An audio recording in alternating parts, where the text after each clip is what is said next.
Hey, good evening, everyone. How's everyone going? Good? Great. Well, it's 6 o'clock, so we're going to get started with the council meeting this evening for the 26th of August. And let me just start by saying that we acknowledge the Whadjuk people as the traditional owners of the greater Fremantle-Walleyup area, and we recognize that their cultural and heritage beliefs are still important today. Well, I also acknowledge that we meet here today on land that was never ceded, and I wholeheartedly support the many campaigns for truth-telling, justice, and reconciliation, both here and across this country. So, if anyone has been here before, you will know that this meeting is being recorded and streamed live online. And while all care is taken to maintain privacy, visitors in the public gallery and members of the public submitting a question, you may be captured in that recording. So just please be aware of that. So I'll start with the attendance apologies and leaves of absence. We've got a leave of absence from Councillor Kamada. Can I ask someone to move to accept that? No? Okay, that's already done.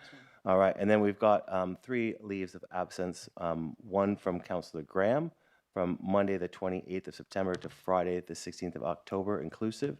Another one from Councillor Clark from Monday the 14th of September and Tuesday the 15th of September inclusive, and one for myself from the 15th to the 22nd of September inclusive. Can I ask someone to move those en bloc? Councillor Slaughter, seconded by Councillor Sullivan. All those in favor? Oh, excuse me, Mr. Mayor. Before we go, can I just make a comment on the leave of absences? We just voted, but you can. Well, you didn't give an opportunity. Sorry, by all means, Councillor Graham. Yes, look, I can support the first two, but I'm sorry, I cannot support yours, Mr. Mayor.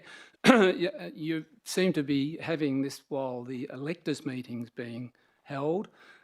Whatever reason, it's mostly a good reason, but I just don't think it's appropriate that the Mayor is going to miss that electors' meeting, and I don't see why the electors' meeting shouldn't have been held while you were still here. Your leave was the 14th, I believe, of September.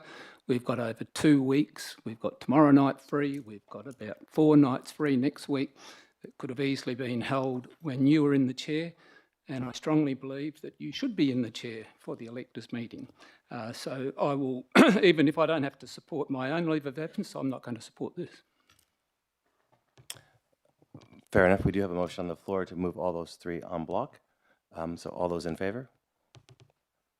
All those against? Councillor Graham against. That motion is carried.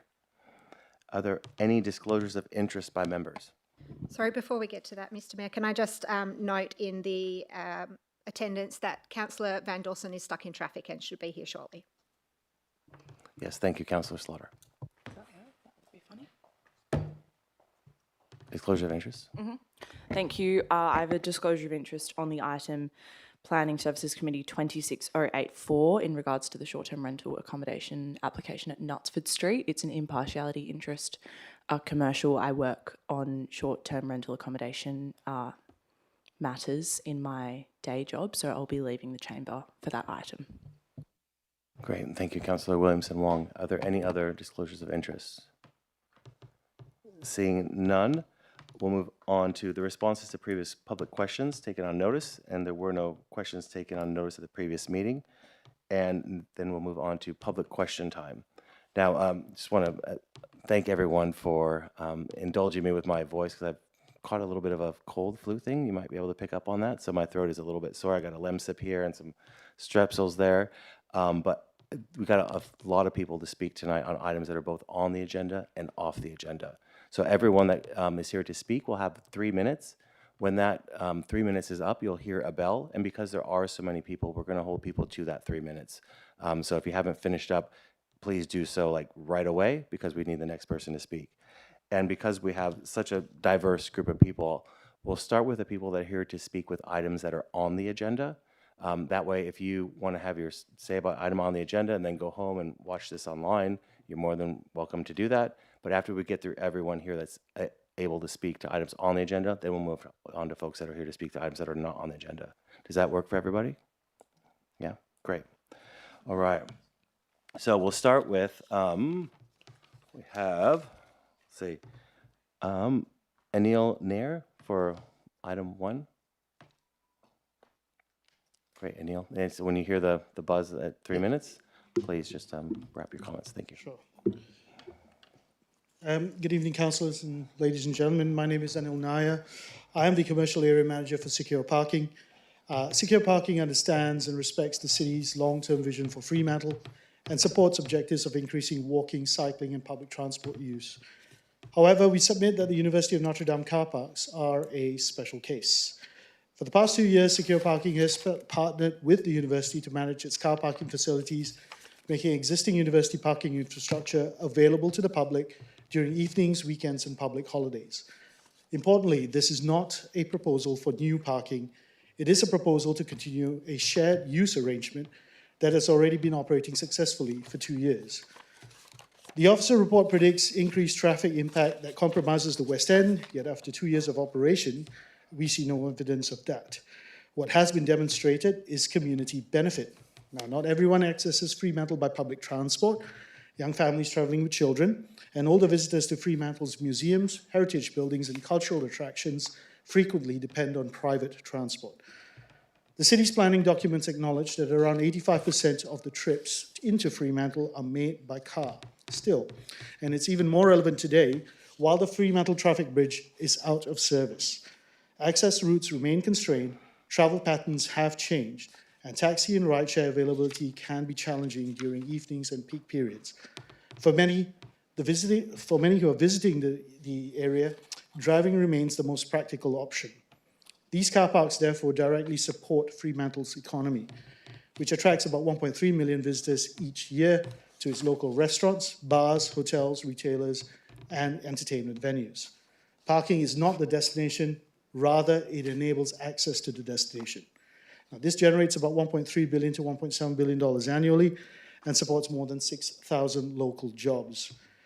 Now, without convenient parking options, visitors may simply choose other centres that have easier access. Our arrangement with the University of Notre Dame is a textbook example of efficient shared infrastructure. The university requires parking during the day. The community requires parking during the evenings and weekends. One asset, two different user groups at different times. By maximizing existing infrastructure, we're making better use of what is already developed. This is a sustainable outcome. The university has already advised that it did not enter this agreement on commercial grounds, and rather the revenue generated offsets additional maintenance and administrative costs. This decision was made because they saw value in making an existing asset available to the community when it would otherwise remain vacant. The university considers this a public good, and so does Secure Parking. We are here to partner to benefit the community, benefit local business, and complement the city's accessibility and economic objectives. We ask that the council support an extension of the approvals for a further 2 years. Thank you. Great, thank you. Are there any questions of Anir? No. I just know Councillor Van Dorsen made it. Thank you very much. Are there any disclosures of interest from Councillor Van Dorsen on the items that are on the agenda? Okay, great, thank you. Great, wonderful. Thank you. Thank you. Next, I have Stephen Dixon to speak on the same item.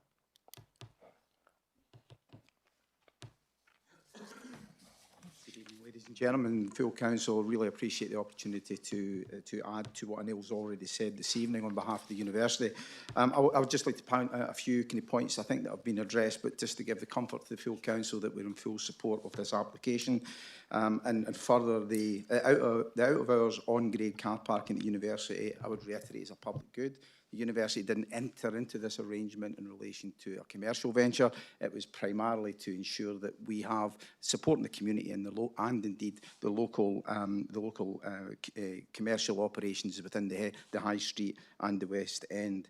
The use of the existing infrastructure, I think Anil's pointed on that, is efficient, sustainable, and it really supports our master plan to ensure that our facilities can be used for the purposes of the community and the larger population of Fremantle and elsewhere. Secure Parking have been a really good partner for the university. We are really happy with their performance and indeed the way that they deal with the customers, particularly in relation to the management thereof of the parking. We did have issues in the past. They are now being resolved through the regime that Secure Parking have put in place.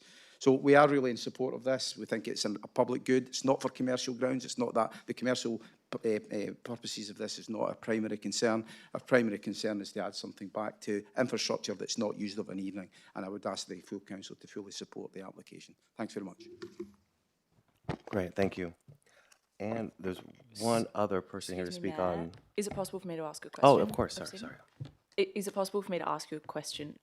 In the report for the item this evening, it talks about the importance of Notre Dame staff having safe places to park in the evening, and I just wanted to see if you had a response to that and whether your staff at the moment can access secure parking facilities on a paid basis or on an how does that arrangement work?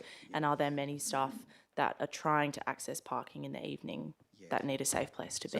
It's a terrific question, and one of the preambles to our approval was that our staff who do pay for the parking on a day basis have free access to that car parking of the evening and the weekend. So we provide secure parking with the registration numbers for each of the staff and indeed students who pay for it, so that they don't need to pay the evening. So it's a first come, first served, but if our staff or students arrive at the car park, their details are notified in the system, and secure parking allow them to park there, and it's free for all staff and students.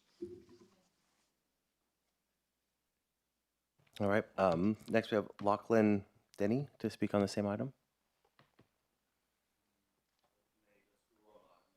Oh, no worries, Lachlan. All right, next up, we've got a few people to speak on item number 3, and we'll start with Rebecca Carter.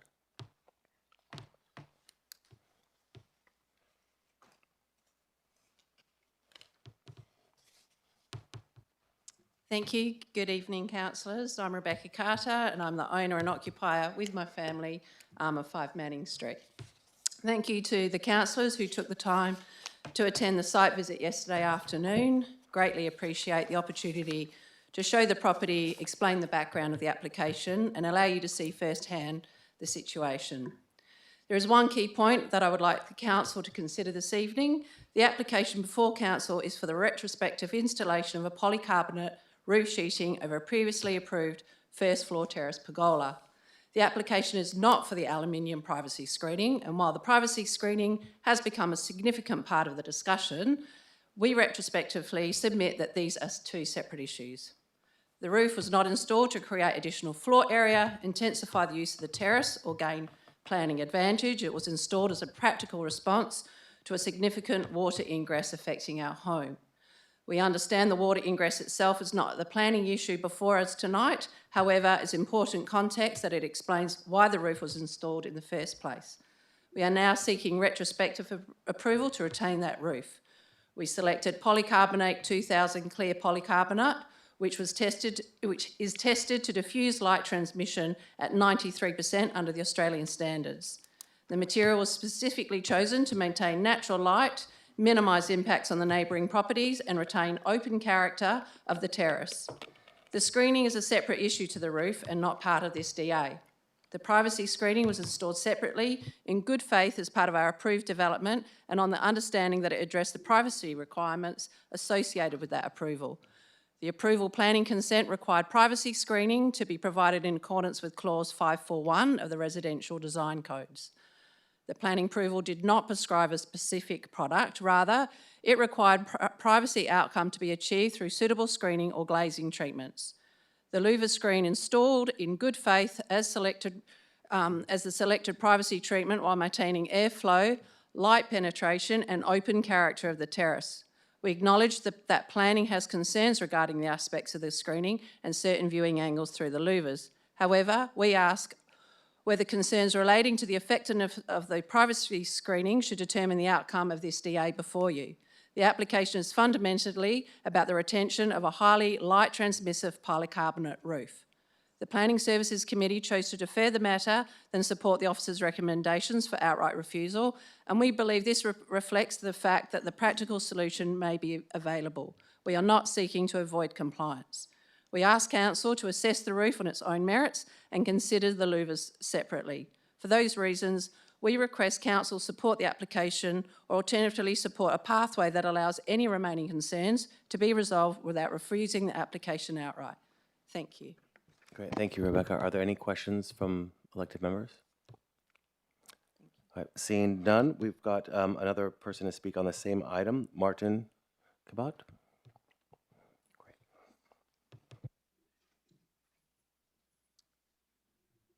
Good evening, all. My name is Martin Cabot. I'm the owner and, along with my family, occupant of for the past over 9 years at 7 Manning Street, which is, lies directly to the south of 5 Manning Street. I'd like to first of all note that the Planning Officer's report makes it clear that the proposal does not meet the R Code deemed to comply or design principles criteria for visual privacy or overshadowing. I'd also like to note that the shadow cast by the roof material remains significant, as demonstrated information I've submitted to the councillors. After over a year of occupancy at the renovated or the extended number 5, overlooking from the property remains an issue. Movable louvers were only made fixed along with addressing other privacy screening issues after compliance officers became involved. The angle of the louvers allows direct overlooking of our backyard to the south, where our kids play, over our barbecue and over our garden area. The lack of privacy is significant and affects how we use our yard. It's difficult not to feel uncomfortable in our own private space. I'm concerned that deferring this decision could significantly extend the time until satisfactory privacy screening will be implemented. And while I understand the proponent's nervousness regarding the remediated waterproofing, that is not a planning issue in itself. If there are any ongoing issues, I'm sure that a solution with reduced impact could be found without coupling this to the ongoing visual privacy issue by deferring this item. Thank you for your time. Great, thank you. Are there any questions from elected members? No? Seeing none, thank you so much. All right, we've got Ben Osborne here to speak on item 4. Ben.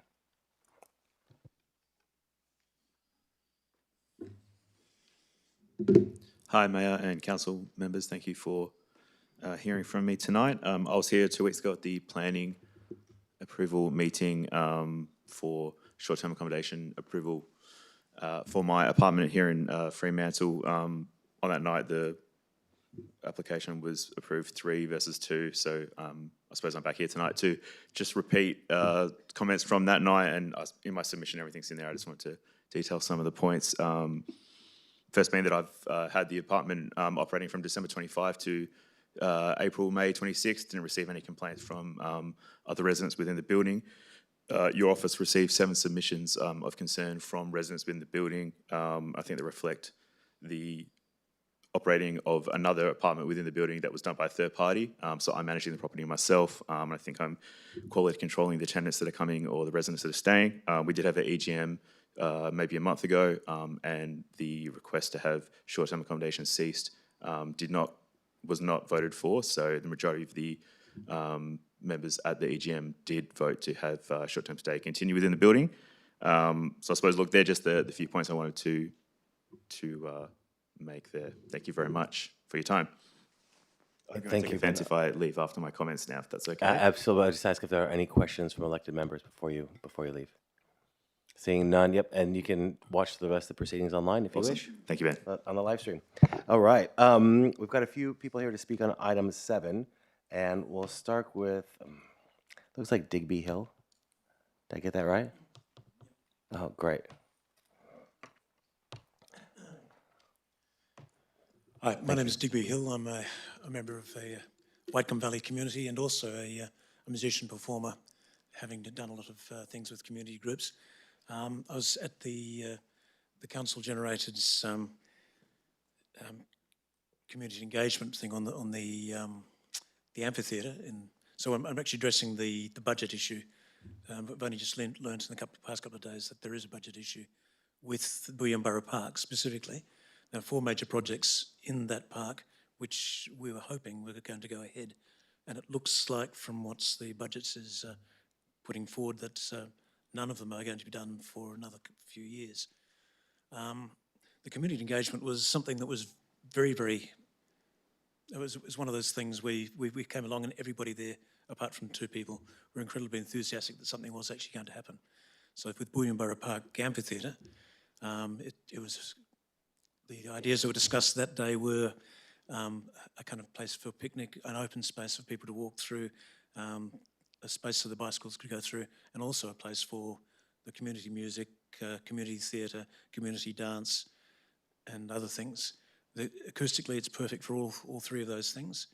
And my question basically at the moment, because it is a place of hub, it's a hub where people can come together, that and the storytelling circle, which was one of the other major projects. If they don't go ahead, my question, I guess, is what prospects are there? Because we've been waiting for 10 years for something to happen on this. The amphitheatre was built in started in 2002. We were on the design committee for that one. The building was completed in 2004, and we managed to get 3 very successful performances in that space, and after that it got closed down. My question is there any kind of chance we could somehow move this forward? We've been waiting a long time for it. Thank you. Great, thank you. I might have the director respond to that. If you may. Thank you, through the chair. The phases of the different sections of Boo Park are included in the city's 10-year financial plan. They are subject to adjustment and they'll be reviewed as part of the budget process this next financial year. Okay, but with last budget last year, looked like there's lots of money already set aside for these projects, and it's the recent budget suggestion that's come out says there's nothing for, I think, 4 or 5 years. Is that going to be reviewed, or? Through the chair, each year. Through the chair, sorry. Yeah, each year, officers will review priorities and make recommendations to the elected members, and the elected members will make decisions on what they view as the most important priorities at that time. Okay, so it's If I may, we don't normally engage in a back and forth between the public, because otherwise it's just, if you could ask all the questions at once, then the staff or myself will respond. Okay. So if there's any other questions that you have, feel free to ask them now. If you don't mind me sort of saying, that does sound a bit like there is no answer to what I'm asking. My question was specifically, what are the prospects of us moving forward, given that we've been waiting a long time? Yep. What's up? Yeah, we've heard the question. Thank you. Okay. Thank you. Great. Next up on the same item, we have Maria Vujic.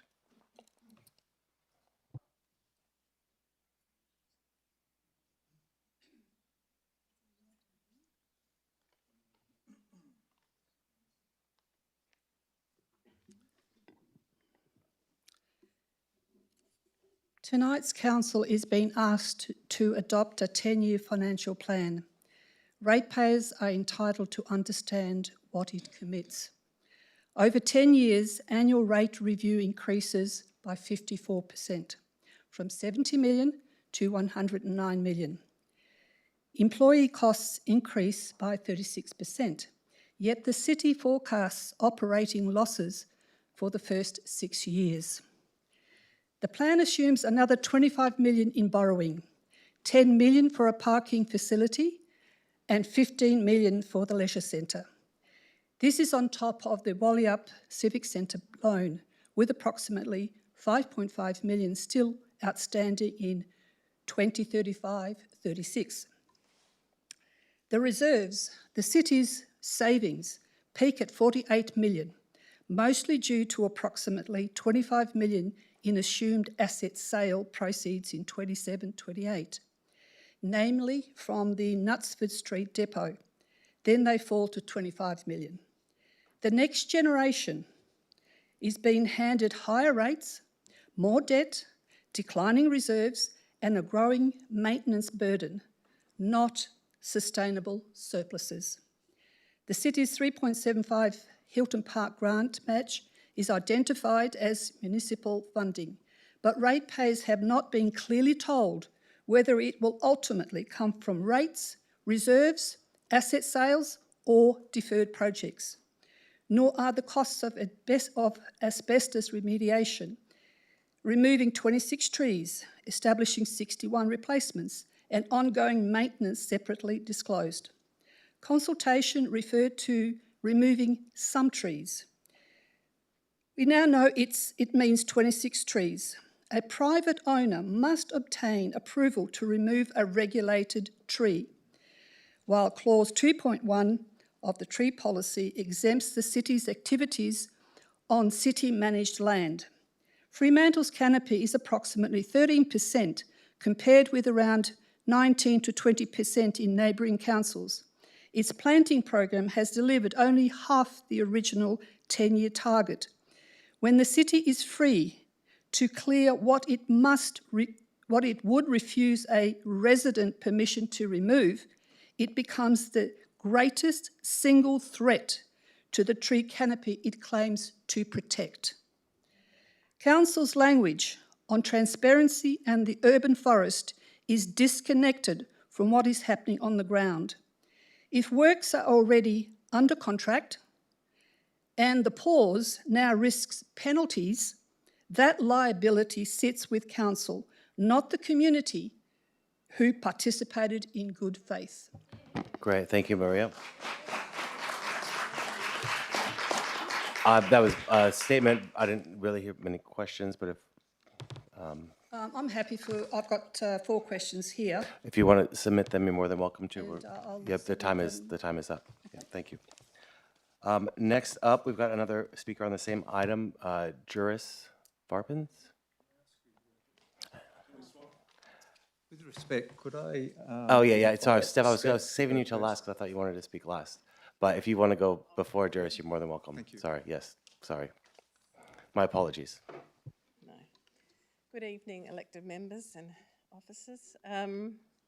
Yeah, I'm referring to the Bullion-Borough item on the long-term financial plan and the shock it was to us 2 weeks ago to discover that a proposal had come forward to the council committee that Bullion-Borough's 5-year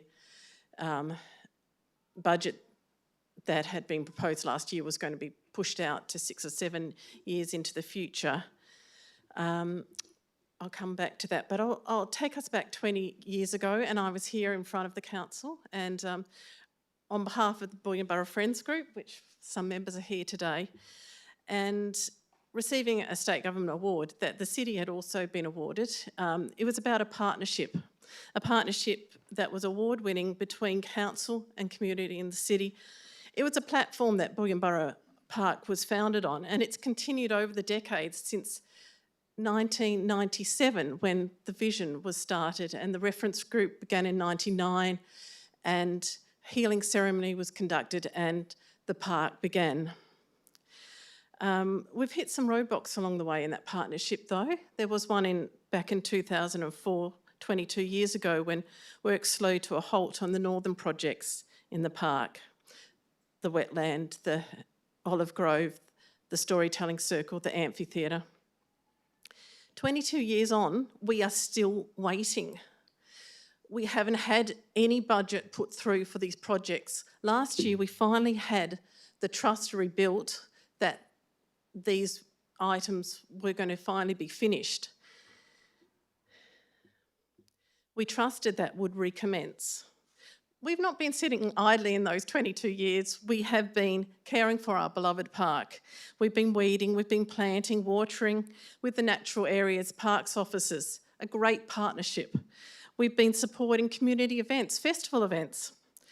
We've been witnesses and participants in an amazing rewilding journey in the bushland areas of Bullion-Borough Park. It used to be a quarry, a landfill site, and of course a magnificent hill in previous times.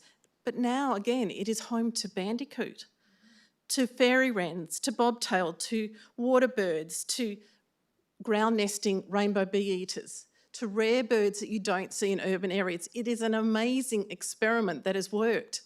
But within that are all these unfinished areas waiting for 22 years to be completed.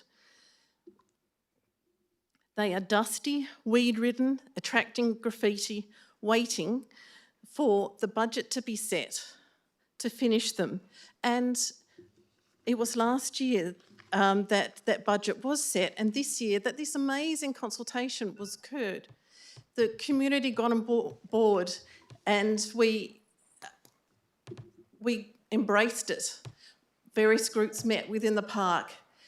Thank you, Steph. Was that the buzzer? Okay, Yeah. I missed it. Okay, No, it's well, all right. I've got 2 petitions. Great. Will that petitions come next? If you want to submit them during the petitions, that's great. I was just going to submit them. Sure. Great. We'll acknowledge those at the next item. Next, we have Juris to speak on item 7.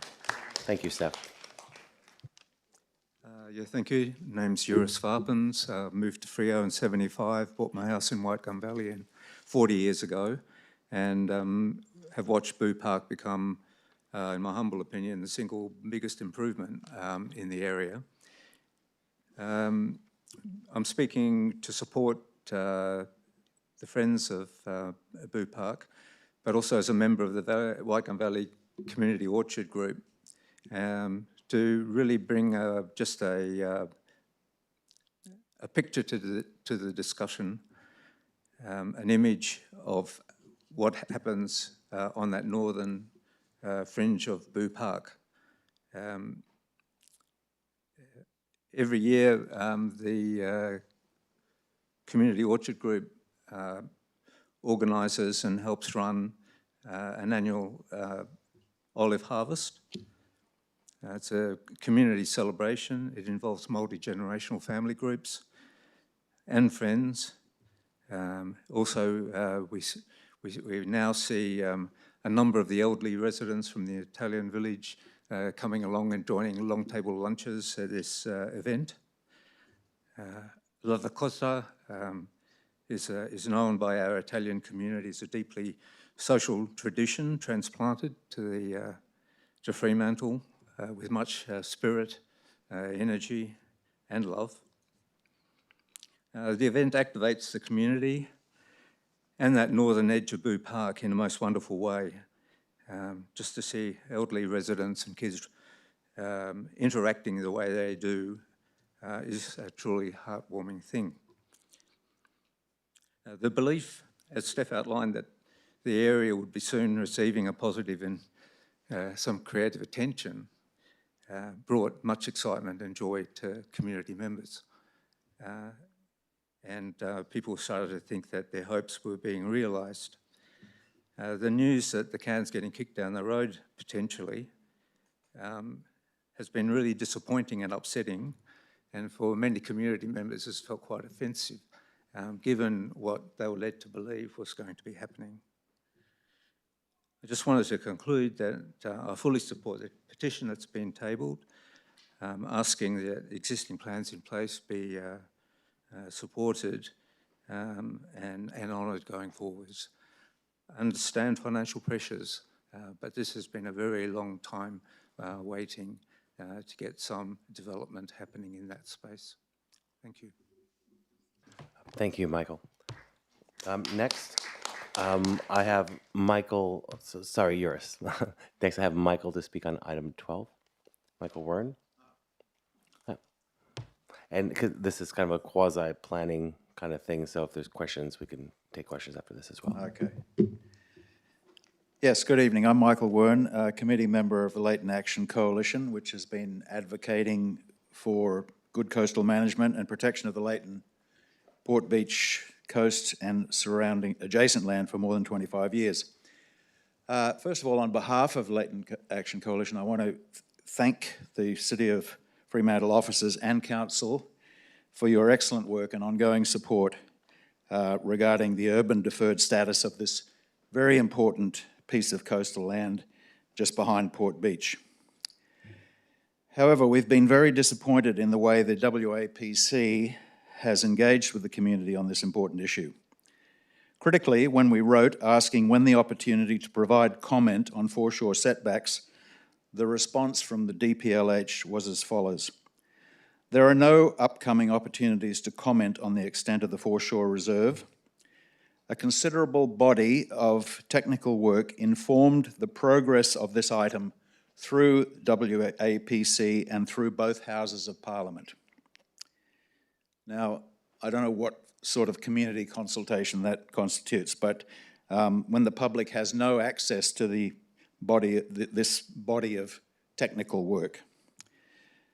State Planning Policy 2.6 requires that decision makers provide genuine opportunities for public participation in coastal planning and management.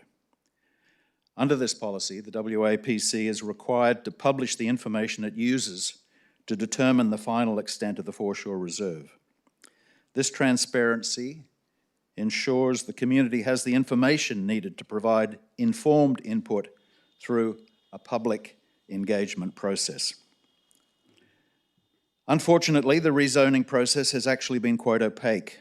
For example, 12 of the proponents' 15 submissions to council were marked confidential and not made available to the public. This raises a question. Could the City of Fremantle not make these submissions public? Given that so many of City of Freo ratepayers are Port Beach users, it should set the example for transparency, and in discussions with the WAPC, we encourage the Mayor and the CEO to strongly stress the need for open and honest communication with the community. Supplementary question. Obviously, the traffic and infrastructure planning required before the deferment is lifted has not been completed. We understand that the City of Fremantle has raised this with the DPLH. Has there been a response? Finally, thanks again to Council for your work on this issue. It's a once-in-a-lifetime opportunity to get it right for the community now and for generations to come. Hopefully, together, we can make this happen. Thank you. Great, thank you. Was there any reply from directors to the question? Yep, great. Through the chair, in relation to the transport question, at this point in time, we haven't had a response, other than them to say they're still looking into it. So part of council commenting tonight will feed back through to that process, and we'll keep everyone informed about where that goes. At this stage as well, the Commission haven't committed to a date for the item to go through their committees. So they, the advice you've previously received, they have delayed. So they are waiting to hear feedback from the city and from yourselves. I'd encourage you to continue to engage with them. There was another matter, in relation to the confidential items. When the Commission forwarded those through in August last year, it was for a preliminary comment from the city. When the city is asked for comment, there are delegations that mean officers can comment. We understand this is an important community issue, so we did send it through to council for council to comment. Because they weren't the city's documents to share, we weren't able to provide them publicly. Okay. Could I just Are there ask- any, no, there's no back and forth, I'm sorry, but are there any questions from elected members? No? All right. Next, we have Natalie Hugg on the same item. Thank you and good evening. I'm also from Leighton Action Coalition and I'm here to speak on the urban deferred item. Obviously, this is one of the most important planning decisions for the Fremantle Coast in decades. And what is clear to you, the Council, and to us is this major coastal planning decision, the order of decision-making is being sort of twisted around the wrong way, I think. The order is critical. First, the WAPC has to start with its own policies and guidelines, the coastal hazard risk management plans, the IPCC reports, and all that basic information which is on hand and excellently documented, and has involved a lot of public consultation as well as expert information as well. The SPP 2.6 is a masterful state coastal planning policy, and it defines coastal values as the scenic, aesthetic, ecological, recreational, social, indigenous, cultural, and economic importance of the coast that collectively contributes to the health and well-being of Western Australians. It also takes a long view, 100-year planning timeframe to avoid short-sighted errors. The risk management and adaptation hierarchy goes in the order of avoid, planned or managed retreat, accommodation, and protection. And one should try and do the higher one on that list whenever possible. So at the moment, the planned retreat or the managed retreat, which would allow restoration of the sand dunes and a decent setback coastal reserve to avoid having to go to those lower adaptation and protect options. So the first step is got to be the policies and guidelines. And then before any other planning for this area can proceed, we need to determine the correct setback from the coast to satisfy that 100-year coastal erosion level, but also to maintain our space for recreation, surf clubs, parking, and other amenities. It's not enough to just deliver a sliver of land as parks and recreation that will be whittled down to next to nothing within those 100 years, or even sooner if climate change accelerates. So determining how extensive this setback needs to be must be an open, transparent process informed by independent experts and democratic representatives. Oh, okay. And then there's the vision, which is the look at how Fremantle develops, which the future of Fremantle is looked at, but with some glaring issues when it comes to the beaches, where they've done a lot of hard engineering. Great, thank you, Natalie. Okay, thank you. My apologies. We have a lot of people to get through tonight. I understand. Next up, Any questions? Yeah, are there any questions from elected members? Seeing none, thank you. Thank you. Next on the same item, we have Hans Hug.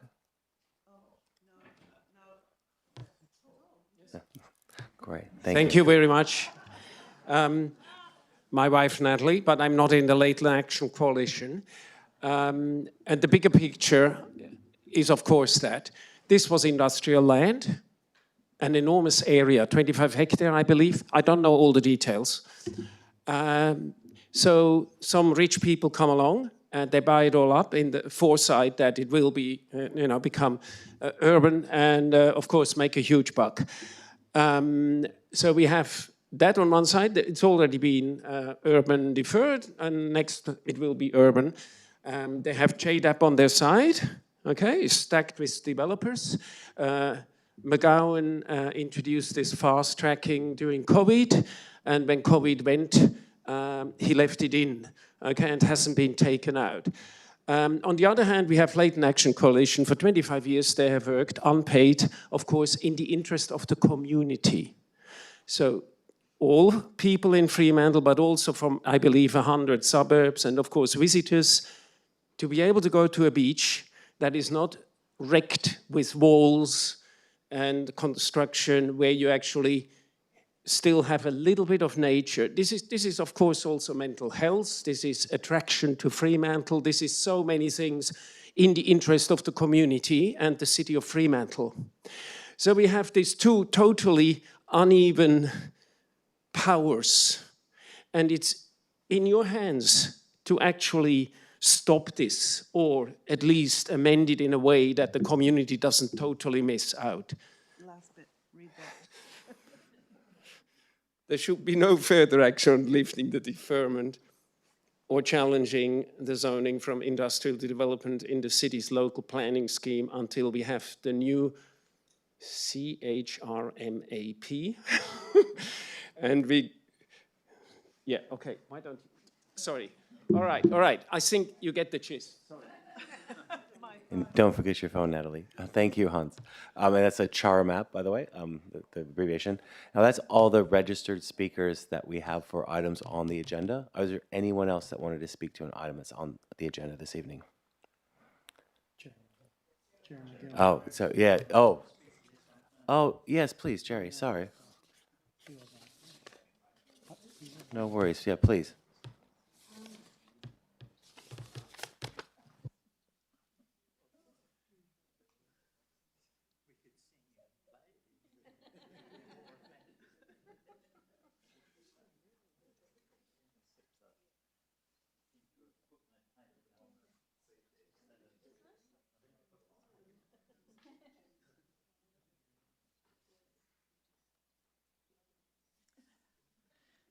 Thank you for this opportunity.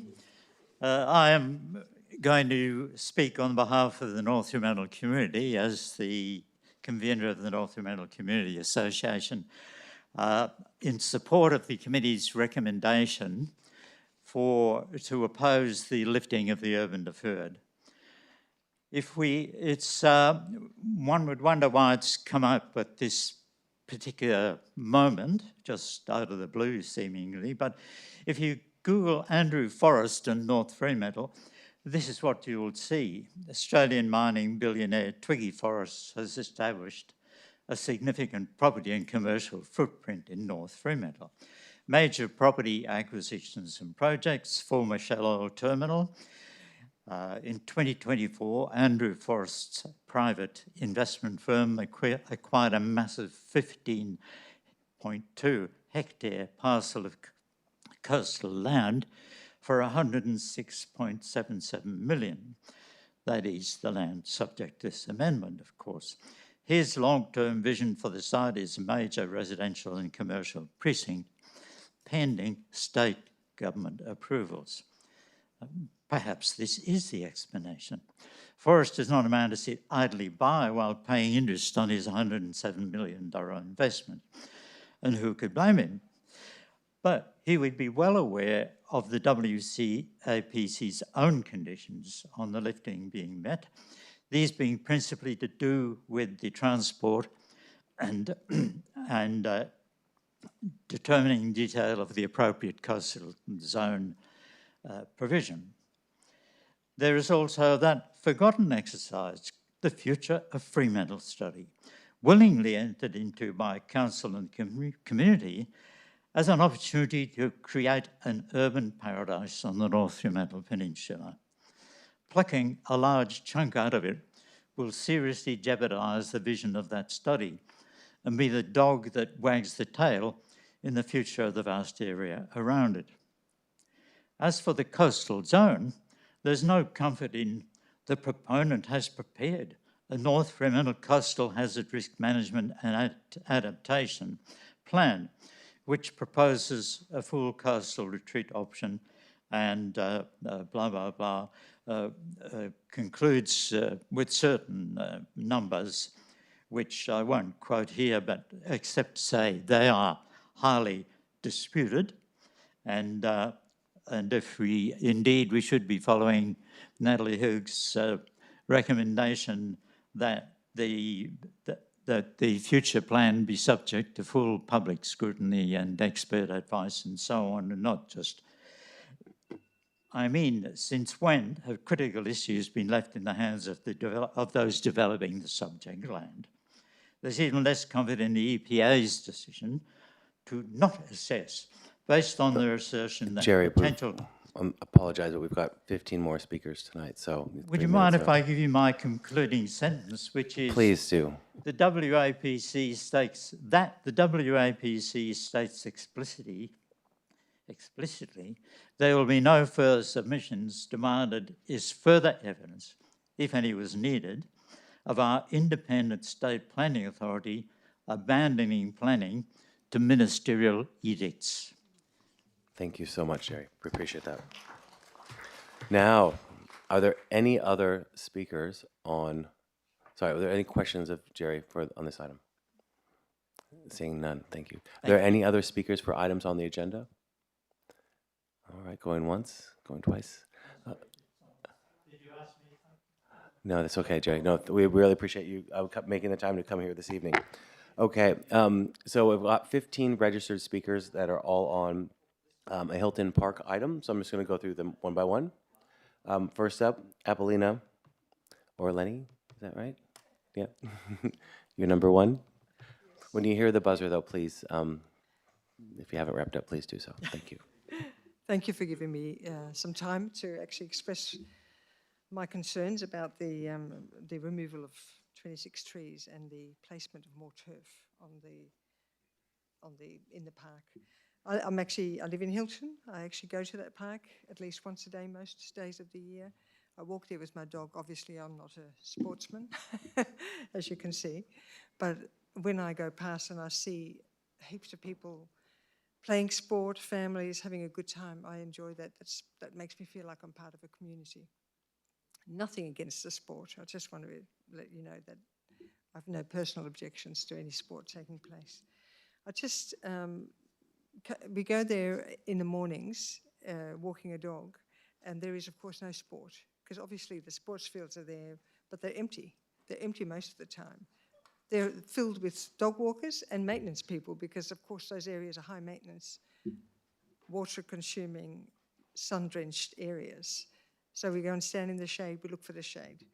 So on your place plan, May 224, on page 54 and 55, there's a list of items and there's a map, a relating map, and on those items it says that you are going to have less turf and plant natives, less turf, and more, item number 13 is more canopy. And I can't see that happening in the current master plan. I just can't see that. You're putting in more turf and you're taking away established trees. So that's my first gripe, I guess. The other thing is that on that same list, right at the bottom, item 36 says that there's going to be an enclosed dog park. Turns out the dog park is nothing more than us sharing, once again, a green, sun-drenched, water-consuming, high-maintenance oval. We'd like to walk under the trees. We don't want to walk on an oval. It's boring. We are entitled to our rights to be on that land as well. So my questions are why? Why, first of all, why have you not adhered to the place plan in terms of less turf and more canopy? And the second one is, why can't you give us a dedicated walking area under the trees? Keep those trees where they are. Yes. Put more trees where they are. Give us that space. It's not all about sport. It's not all about that sport, at least. And I just want you to help me understand that despite suggesting in all of those plans that that land is for everyone, including the seniors, the dog walkers, and the sports people and the kids, why does this council appear to pamper only to the sports teams? I just don't understand it. It's like we're not heard and we don't exist. We're second to nothing. We're second-hand citizens. Thank you. I'll turn that over to the director for a reply. Thank you, through the chair. The project was developed to accommodate a range of different users, and it focused on both active and passive recreational pursuits. The relevant considerations and the action plan items that were developed through place planning are being addressed through the development and implementation of the master plan and the proposed works. You've touched on the functionality of the junior oval space. It is designed also to cater for dog walkers and as fencing, but there are also paths and walkways. One of the key aspects of the place plan and the master plan was to develop more permeability through the Hilton. The oval is not a suitable. No, I'm sorry, there's no back and forth. That's the questions when you. I'll just let the administration respond to the questions that are asked. Okay, there's no back and forth right now. If this is how it is, we can all have a respectful discussion. So if you don't mind finishing your reply. I think I'd just wrap up by saying that the space and the facilities and the environment have been developed to accommodate a range of users. Great, thank you. Next up, we've got Jane McLean. Thank you, Jane. And when you hear the buzzer, we'll ask that you, if you haven't wrapped up, please do so. And get your questions in. All right. Hello, everyone, and thank you for listening. My name's Jane McLean. I'm a local Hilton resident. I'm here to seek clarification on the full development footprint of the proposed junior AFL Oval at Hilton Park, and in particular the impact on the existing mature trees. So given what was observed at the community site walk on the 14th of August, which I attended, it was clear that more trees than the 26 identified for removal would be impacted or may be impacted by the earthworks. The Hilton Park Master Plan, adopted by Fremantle Council, identifies the junior AFL Oval as a 80 metre times 60 metres. I think that was on page 18, I read that. Can Council please confirm the total area of the junior oval currently proposed for construction? Specifically, can council confirm whether the mapped area the community walked around includes the entire construction footprint required to deliver the oval, including the recommended 3-metre runoff areas, earthworks, boundary fencing, lighting, drainage, spectator areas and coaching areas? Also, will council commit to providing the community with an updated tree impact plan showing the complete construction footprint of the junior football oval so that the full extent of the proposed works and their impact on existing mature trees can be clearly understood? And can you maintain the halt on proceedings until the community's had time to reconsider any new findings? Thank you. Great, thank you, Jane. Thank you. The dimensions of the junior oval are 96 metres by 76 metres, and that includes provision for runoff. That was marked out on the ground when we did the site visit the other week, and that included provision to allow grading and levels, and the 26 trees that we identified were the ones that were affected by the construction of those works. There isn't a plan to go beyond those 26 trees. Great, thank you. Next we have Ronnie McLean. Thank you, Ronnie.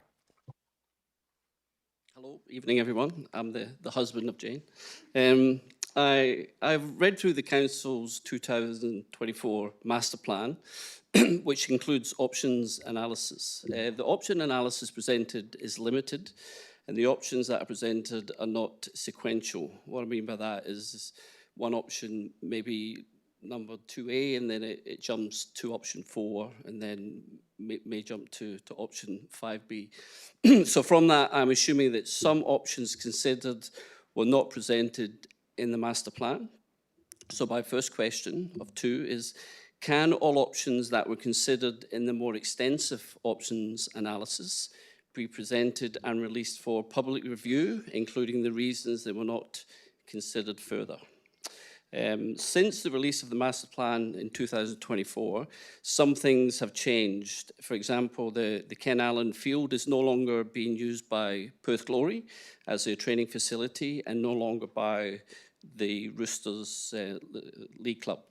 Since their departure, the Ken Allen Field is very underused and should be considered as a possible location for the junior footy oval.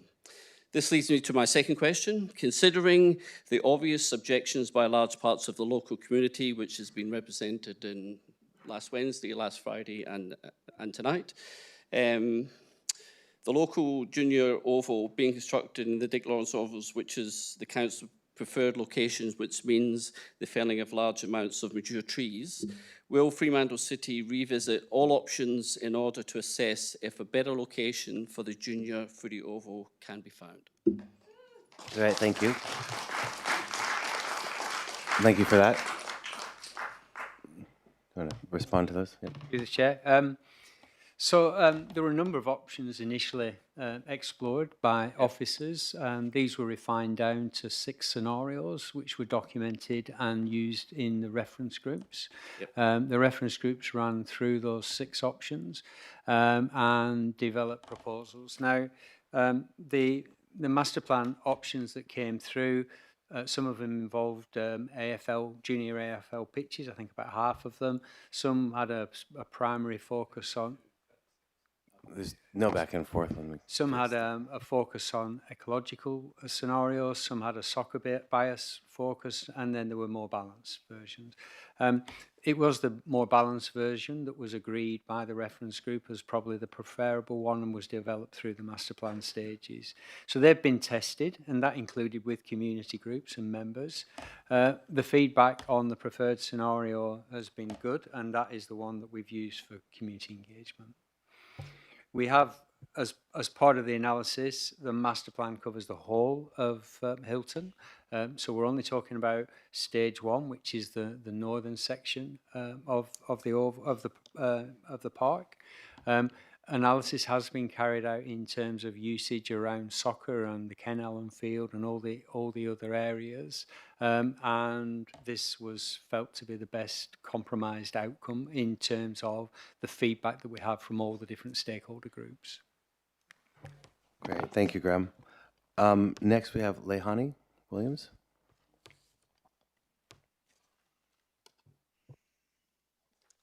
Good evening, Mr Mayor, councillors, officers. I'm Leilani Williams. Thanks for the opportunity to speak tonight and thanks for the work that you do for our community. Did the final Hilton Park Precinct Plan Master Plan reflect what people were consulted on and what they were told? There were 4 rounds of community engagement. Round 1 involved about 284 in-person attendances. Rounds 2, 3 and 4 included online surveys, receiving just 80 responses total. Early consultation repeatedly promoted, I quote, safeguard and enhance existing tree canopy, retain existing trees where possible, and reach target canopy of 30%. Currently, we're on about 20% there.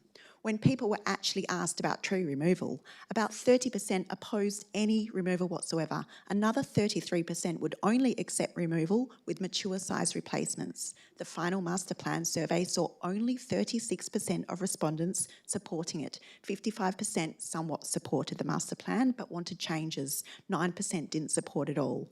We are left with the removal of 26 established trees. You make public statements about extensive community engagement, yet the overwhelming majority of the headline figures refer to website metrics. People who clicked on the website and perhaps viewed a page element like a downloadable document. Your engagement language refers to these as aware and informed visitors. There were thousands classified as aware or informed visitors, aka website clickers. And yet MySay recorded only 117 engaged visitors. Engagement on the Hilton Park Precinct Plan was so low that the 117 engaged visitors represent just 58.5% of your own modest target of 200 visitors. We spent in excess of $120,000 on community engagement for this, yet failed to reach even 60% of the MySay engaged visitor target. That is not good enough for a small project and is definitely not good enough for a project of this magnitude. Some might describe this as a gross engagement blunder. The city's community engagement requires the city to provide participants with the information necessary to make informed choices. That obligation matters if substantial tree removal was already foreseeable. Question 1, by approximately what date did the city know that the preferred design would require substantial established tree removal, and on what date was that disclosed to the community, please? Question 2, can the city please provide the total actual expenditure on Hilton Park consultation and community engagement during 2023 and 2024 or other relevant years, broken down by consultant, provider and financial year, excluding master planning, design, engineering, technical studies and construction, including any engagement costs paid directly or indirectly through Realm Studios, including Shape Urban or any other consultant, sub-consultant involved in community engagement. Thank you very much. Right, thank you, Lehani. Those are quite specific, so answer what we can and take them on notice? Yes. Thank you. Thank you. The engagement was felt to be comprehensive and it was carried out in line with the city's engagement policy. The potential impact on trees was discussed at working group meetings all through the process. The extent was not and could not be defined until the latter stages of the development of the prepared scheme or the preferred scenario actually went through the development of the master plan. We're still refining. We said we would continue to refine and review to absolutely minimise the impact on trees. So we've endured and endeavoured to try and do that all the way through the process. When we engage the contractor, we will continue to do that and challenge the contractor in respect to the footprint and the absolute minimal impact on the trees. We have tried to offset that with significant tree planting, as we've committed to. I'll probably take your financial questions on notice. Thank you. Thank you. Next is Stephanie Jones.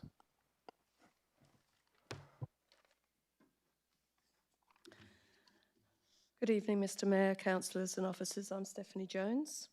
I'd like to concentrate my time on the issue of whether there is a mandate for the Hilton Park Master Plan as it applies to the northeast corner. I'm particularly concerned about the process which moved us from the place plan, which made no mention of a junior oval, to the master plan where an oval appeared. This significant change occurred in less than 4 months. The place plan is a distillation of the community, stakeholder and elders' feedback and is, quote, a clear outline of actions and projects which provides the framework to organise community and council, end quote, and the council adopted it in May 2024. However, at this same meeting, council endorsed the draft master plan for public consultation. These documents present two very different visions. Despite this, by September 2024, the master plan was endorsed by council. My first question, what discussions and decisions occurred during the 4 months between the endorsed place plan and the final master plan that resulted in such significant change to the area we're discussing today?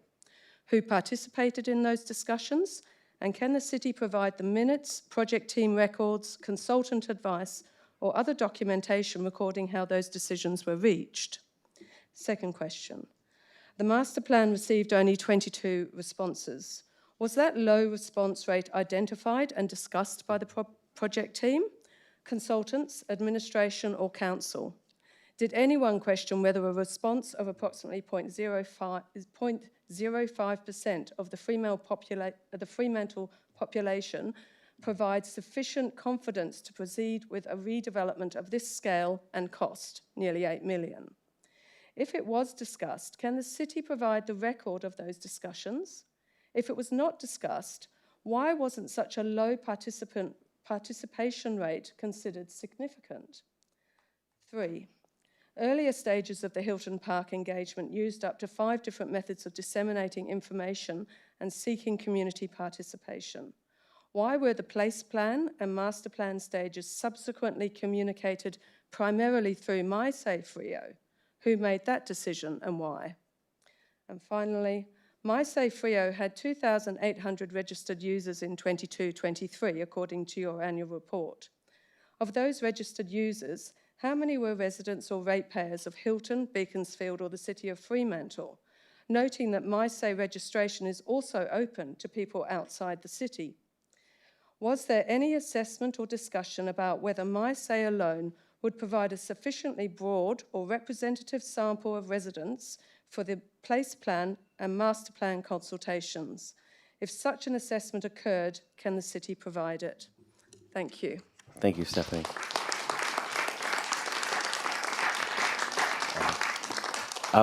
We'll have to take those detailed questions on notice, but they will be provided. The answers will be provided. Next up, we have Rosalind Smith. And then after Rosalind will be Sita. So if you want to get on deck, you're more than welcome. Hi, my name's Rosalind Smith, and thank you for being here tonight to listen to our grave concerns about this significant project. In relation to the Commonwealth Government's Thriving Suburbs program, from which the City of Fremantle was granted $3.75 million toward the Hilton Precinct development, my questions are around the milestones, the requirements, the deliveries, and indeed the program intent. Firstly, given the grant's explicit timelines constraints, has this resulted in the City of Fremantle's obvious need to fast-track the junior oval development, which is tied explicitly to stage 1 works at the cost of significant mature tree loss and without proper consultation, which we've heard all about in detail tonight? My second question is around the requirements and strict deliverables of this Commonwealth funding of $3.75 million, whereby the City of Fremantle must match this whopping amount dollar to dollar. Whilst the strict deliverables include native green spaces, social connection and cohesion, has this significant budget impacted and influenced the city's emphasis on catering for the tenant clubs?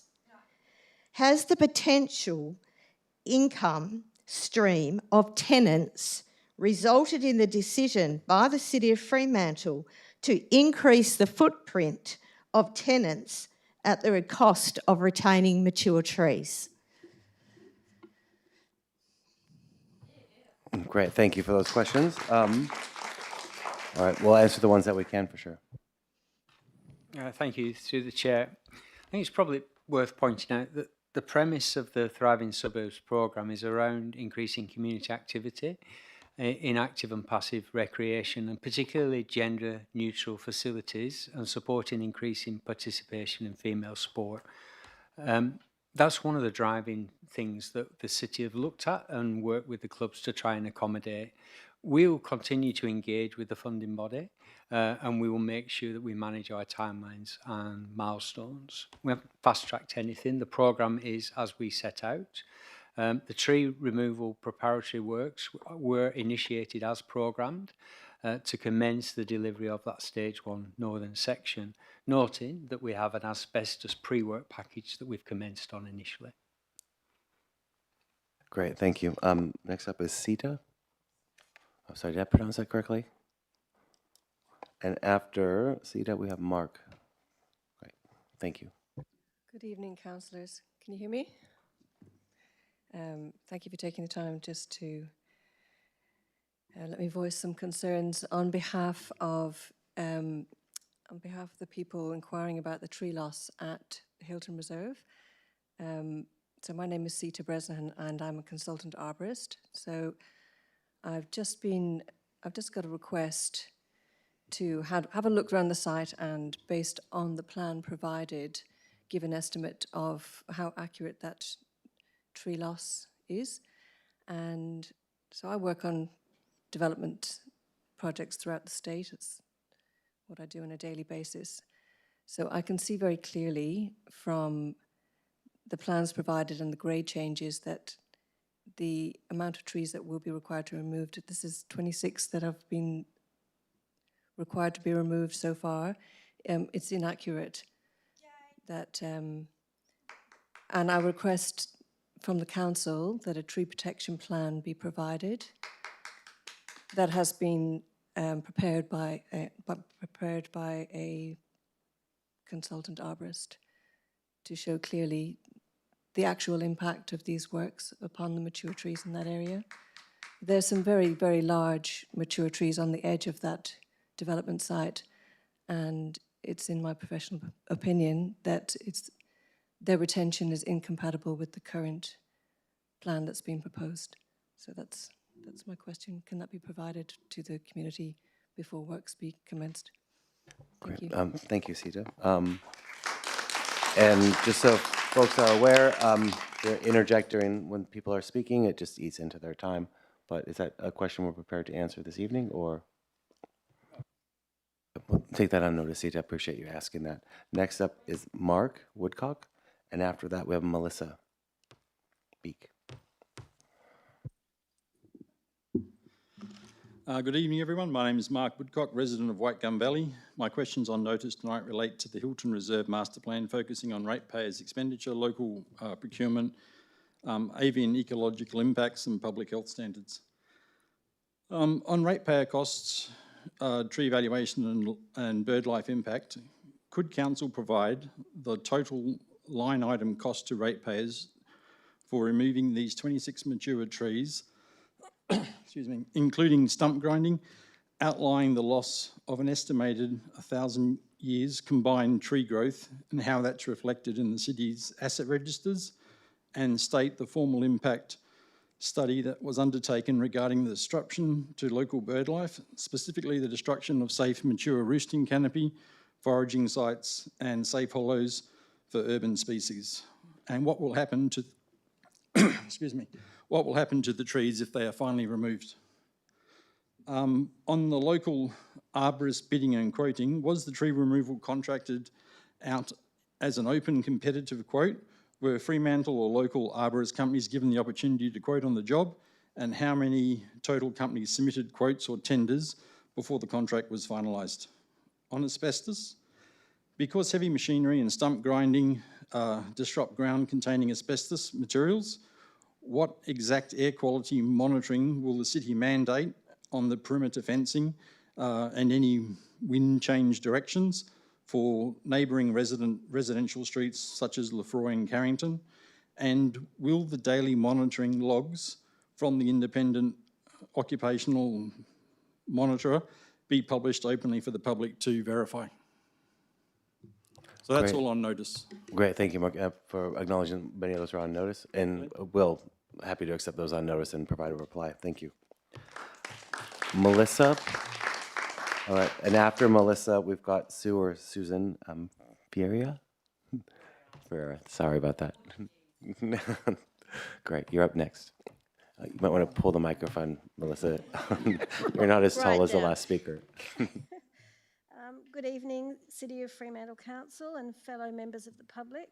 My name is Melissa Beck. Oh, thank you. I've been a resident of Beaconsfield and Hilton for 16 years. I'm speaking to you today about the upcoming proposed clearing works at Hilton Park as part of the plan to build a junior oval. In particular, the excavation of the 2 soil mounds at the southeast corner of the northern section and clearing of asbestos. I spoke to the City of Fremantle engineer at the recent community rally. He clarified there is a large amount of asbestos underneath the northernmost mound. He said the source of this asbestos was illegal dumping. Asbestos is a class 1 carcinogen. It causes mesothelioma, other cancers and asbestosis. Whilst the risk of asbestos-caused disease increases with the number of fibres inhaled and length of time exposure, it is important to note there is no safe threshold. This means the lowest exposure that can result in cancer is one fibre. This means we need to reduce exposure wherever possible. In removing the topsoil, extracting the asbestos and moving the asbestos onto trucks, sheets of asbestos will be broken. My concern is dust-containing asbestos fibres will be released into the air, carried in the prevailing wind towards the suburb of Hilton and breathed in by the residents of Hilton. These fibres are invisible. Even with surrounding misters and sprinklers operating 24/7, the dust generated cannot be contained within the site. At the moment, you have a mound of soil, possibly 2, which is acting as a containment of the hazard. In addition, they reduce noise from the existing sporting oval and they prevent balls being kicked into the busy Carrington Street. Are you able to tell us what form the asbestos is in? Are you able to tell us what condition it's in? If the clearing goes ahead, are there better methods that could be used? For example, a double tent, extractor fans with HEPA filters, surrounding misters and sprinklers employed 24/7. Will Hilton and Beaconsfield residents be given advance notice of clearing dates and proposed length of time? Will there be a large exclusion zone to prevent walkers and park users from accidental exposure? Will there be air quality monitoring? Note that monitoring does not prevent exposure. I appreciate the difficulties the council faces with ongoing asbestos issues. At the moment, you have 2 large mounds of soil that are more valuable to the community extant. That is, as they exist now, as they are containing this hazardous asbestos material. I propose we add the hills to your asbestos register, monitor them appropriately, and most importantly, keep them doing their job of containing the asbestos. Thank you. Great, thank you, Melissa. We'll answer what questions we're able to tonight, and then we'll take the rest on notice if need be. Thank you. Through the chair, the city is acutely aware of asbestos and the risks associated with that. The approach to asbestos removal will be very scrupulously monitored, and the contract that we have chosen to do the work is highly qualified to do that. So we're well aware of the controls that need to be put into place and how it needs to be managed, and we will monitor and manage that along through the delivery of the works. Great, thank you. Sue. And next up will be Emma Geary. Can you hear me? Good evening. My name is Susan Ferreira. I live in Beaconsfield. I've been there for 27 years with my family. My statement and a question at the end is about the Hilton Park Precinct redevelopment plan. But I'd like to begin, with a quote from the council webpage, Climate Change and What's Next for Fremantle. And I quote, "In May 2019, Fremantle Council unanimously supported a letter from the Fremantle Youth Network and declared that the world is in a state of climate and biodiversity emergency." Council also states that, and I quote, "Although it can feel as if local governments do not have the jurisdiction or power to effect change for our climate future, there are ways we as a community can anticipate, manage and adapt to the impacts of climate change." So given these unambiguous statements by Council, surely the risks of increased urban heat, water scarcity and heat waves, for example, would be priority issues in any council planning. Wouldn't Council understand and value the role of mature trees in future-proofing our community? And would they not know how long it takes for this biomass to actually be established, and that they know the benefits of the mature trees are many? But I argue that Council's commitment to retaining, let alone increasing our green canopy has lost its way, because Council's own annual report states our tree planting program is behind by at least 2 years. This equates to hundreds of trees not being planted. Council also accepts plans that happily remove mature trees, and I refer to the Hilton Park Master Plan. Council also assumes that saplings will negate the loss of mature tree biomass. And Council also does not view having more ovals as a risk for our diminishing water supply. This is while its own consultants hired to review the Hilton Park precinct stated ovals are costly and they use a lot of water. It seems Fremantle's urban ecology is no longer safe. Our trees have become expendable against ideas that would chop them down, and that the work our trees do now are not considered or valued as actively working to protect us and our wildlife now. The wash-up is the number of trees in Fremantle is going down, and the use of water on playing fields is going up. So I ask then, in a future with more heat and less water, how is Council going to manage the competition between growing heat and less rainfall, the need for green canopy to protect us, and the need to grow sporting capacity? Will Council become a big thinker here? While many ovals lay idle in our community but still require water and maintenance costs, I urge Council to rethink the training oval proposal for Hilton Park and do a stocktake of all existing ovals in Fremantle, and this would be used to create a shared use arrangement for other sporting groups to use. Great, this thank will you, Sue. save our trees Thank you, Sue. and work for the future. Thank you. I appreciate that. Thank you.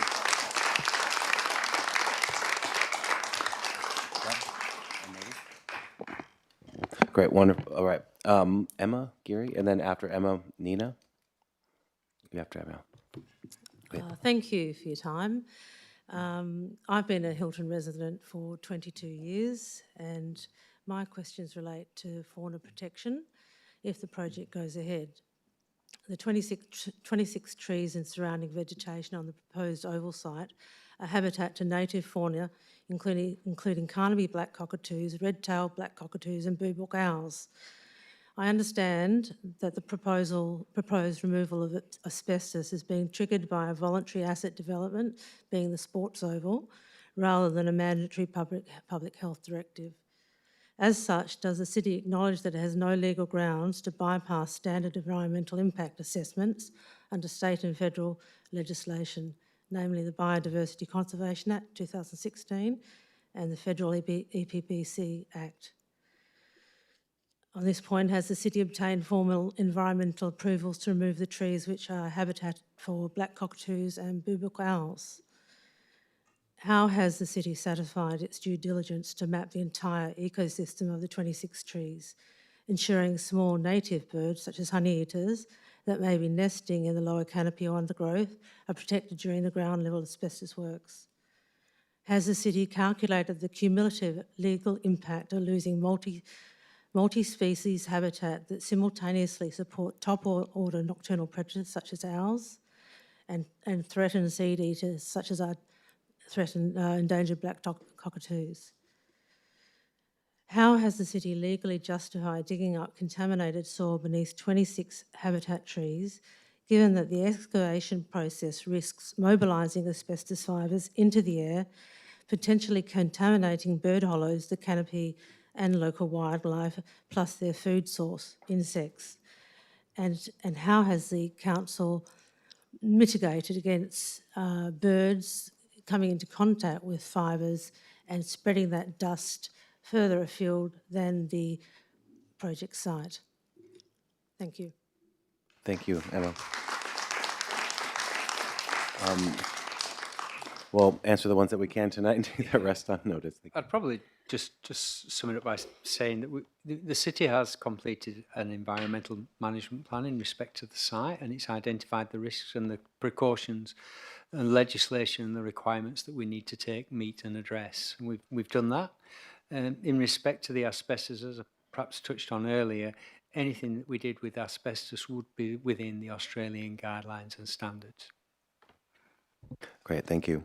Anina's up now, and then after that we've got Katsa. Good evening, Council.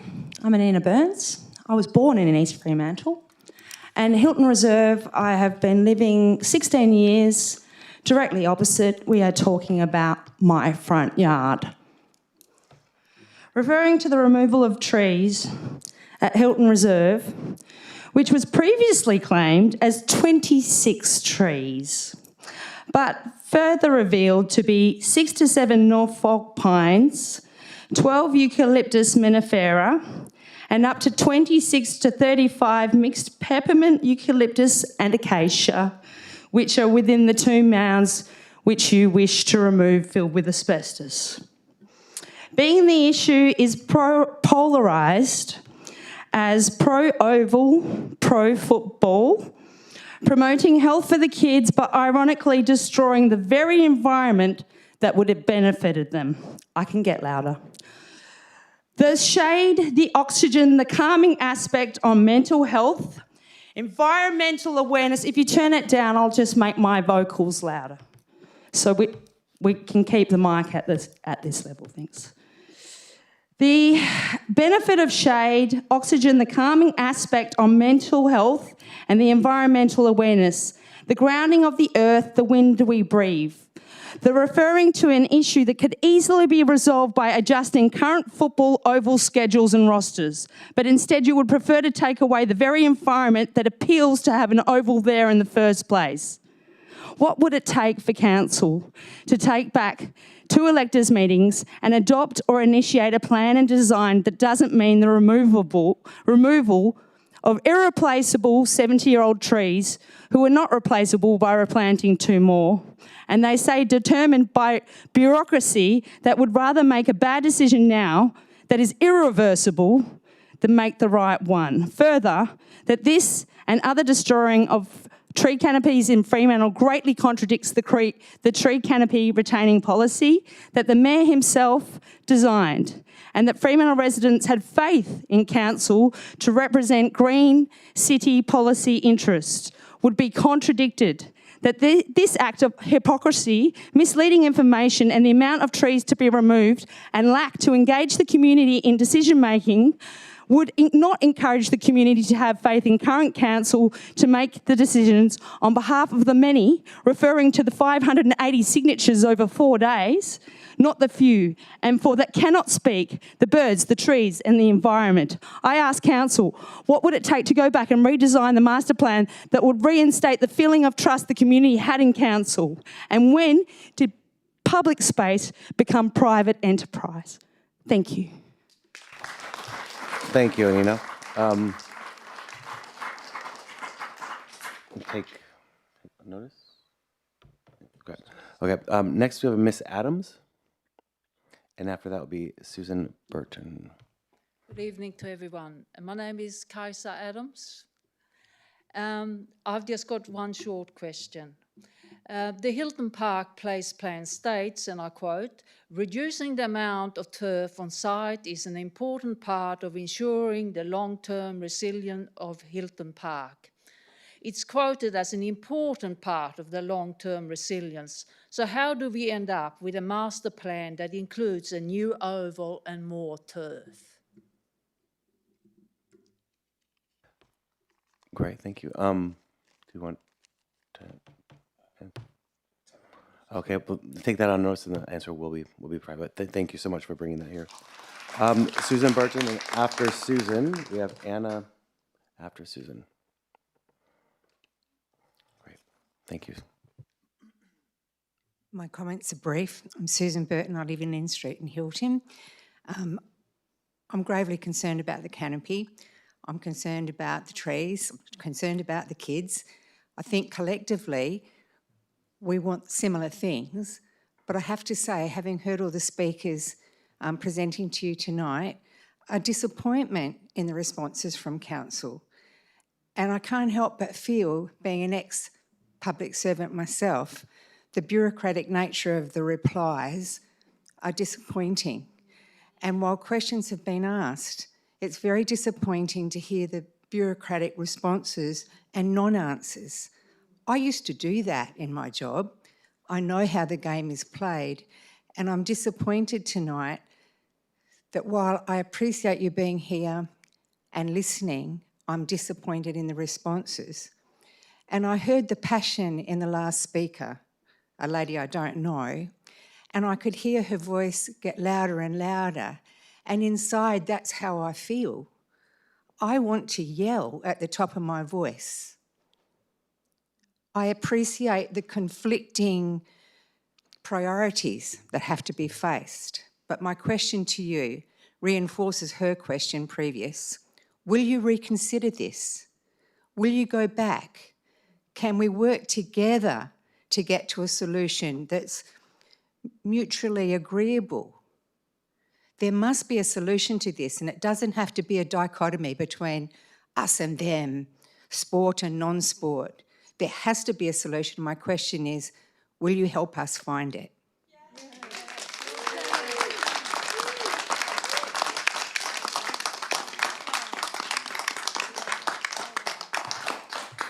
Great. Perhaps take that as a statement, but I would say there is an opportunity. There's an elected meeting, and a report will come out of that electors meeting that will go to council to make that determination. All right, thank you, Graham. Last of Anna Clotton. I got that last name wrong. Anna? Okay. Oh, great. That's all the registered speakers that we have this evening. Is there anyone else that wishes to speak or ask a question during public question time this evening? All right, yes, please come up. And again, when you hear a little bell, that means 3 minutes has gone by. Okay. I wasn't actually planning to speak at all, and I didn't realise we could speak, given I hadn't registered. My name's James Johnston, and I'm not new to Fremantle, but I'm kind of new to all these sorts of things that are going on now. I guess my only comment is that I'm really disappointed that it's come to this. I'm really disappointed that this wasn't dealt with a few years ago properly. Like, there's nothing that we're talking about today that couldn't have been dealt with at least 2 years ago. And I'm really disappointed that of all the options available, this is the one that we came with, and I'm really disappointed at the response that we're getting. So really, I won't have a question, I've just got a statement that this is a really disappointing situation for Fremantle to find itself in. And I guess that's all I want to say. Thanks. Okay, thank you.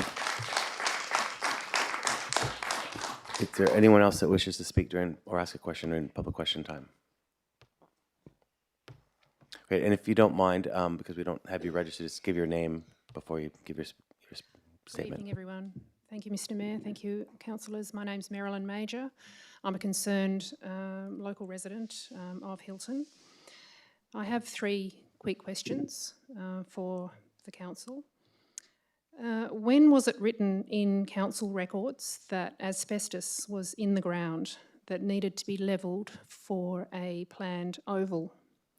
That to me seems a little counterproductive to plan an oval where there are 2 mounds of asbestos, which is safely contained at the moment. And was that removal, the asbestos removal, included in the master plan? Secondly, what was the reason that 4 councillors declared a disclosure of interest when voting on Fremantle Oval development in November 2024 due to their Waffle Club memberships, and yet those same 4 councillors did not declare an interest when voting for the Hilton Park Football Oval 3 months earlier? And my third question, how many of the 10 councillors who voted in favour of the master plan in 2024 had a membership to a football club or someone in their family did? Thank you very much. Thank you for those questions. All right, well. Thank you.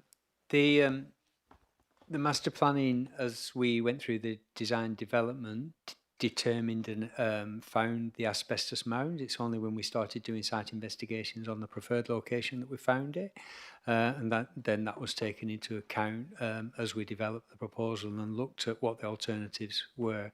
In respect to your other questions around the councillors and memberships, I'll take those on notice.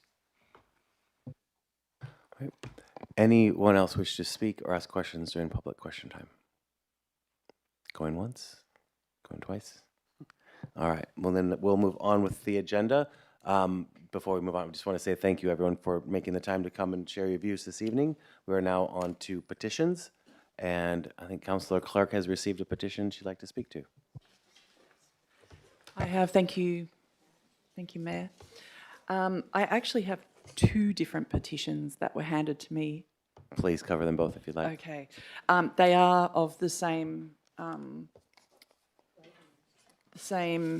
locations, all regarding Boo Park, Boombara Park, and they do. One relates to the adoption of the long-term financial plan tonight, to which I've proposed an amendment, and the second part of that is in relation to $400,000 cash in lieu that came from the Knutsford development. Sorry, Councillor Clark, can we just pause for 5 minutes? Because I'd really like to hear what Councillor Clark is saying, but I feel that I'm not going to get it until we have people walk out. Is that okay? Yeah, perhaps someone could close the door.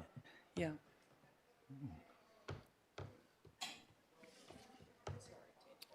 No, it's actually a good point, yeah.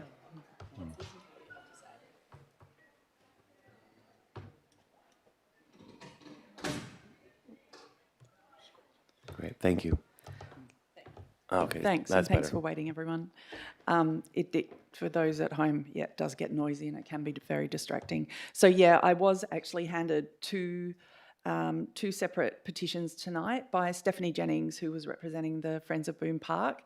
One is in relation to the long-term financial plan adoption, and I do have an amendment proposed for tonight in relation to that. The second one relates to $400,000 cash in lieu from the Knutsford Street development and asking for that to be allocated to unfinished projects, I believe, in Boo Park. So I just wanted to state that, but I've accepted both of those on her behalf. Thanks. Great, thank you, Councillor Clark. And during this time, I'll also just note that the city received a petition calling for a special elector meeting with 584 signatures. And it was calling for the consideration of a motion basically saying that the council would immediately halt all clearing and mature tree removals across the city of Fremantle and mandate that any future developments are redesigned to prioritize 100% retention of mature urban canopy. That's not it's in its entirety, but that's the gist. While staff are still working to verify the signatures, we're confident that the final number of valid people that sign that will exceed the 300-person requirement to schedule a special electors meeting. So after, and this might speak to Councillor Graham's points earlier, After considering the public notice and advertising requirements in the Act, the availability of our town hall, and trying to ensure that a response could be considered at our full council meeting in September, we've decided to hold the special electors meeting on Tuesday, the 15th of September, starting at 6:30 p.m. in the town hall. And just in case anyone's listening or listening outside, and folks are aware of the process, that when that meeting is held, motions and amendments may be brought forward from the floor during the special elector meeting as long as they're relevant to the topic submitted with the petition. For example, while this motion is relating to trees, if a motion from the floor calling for council to adopt a tax on empty shops, that would not be allowed. And secondly, any approved motions at the special electors meeting will go to the city administration, who will then provide a report to council at our September meeting. And just to be really, really clear for everyone that's left, is this is a procedural step, and this meeting is not a decision-making body. So once the motions that are passed come to council, then council will consider those as they're done. So any other petitions? No? All right. Go on to deputations. None. Presentations. None.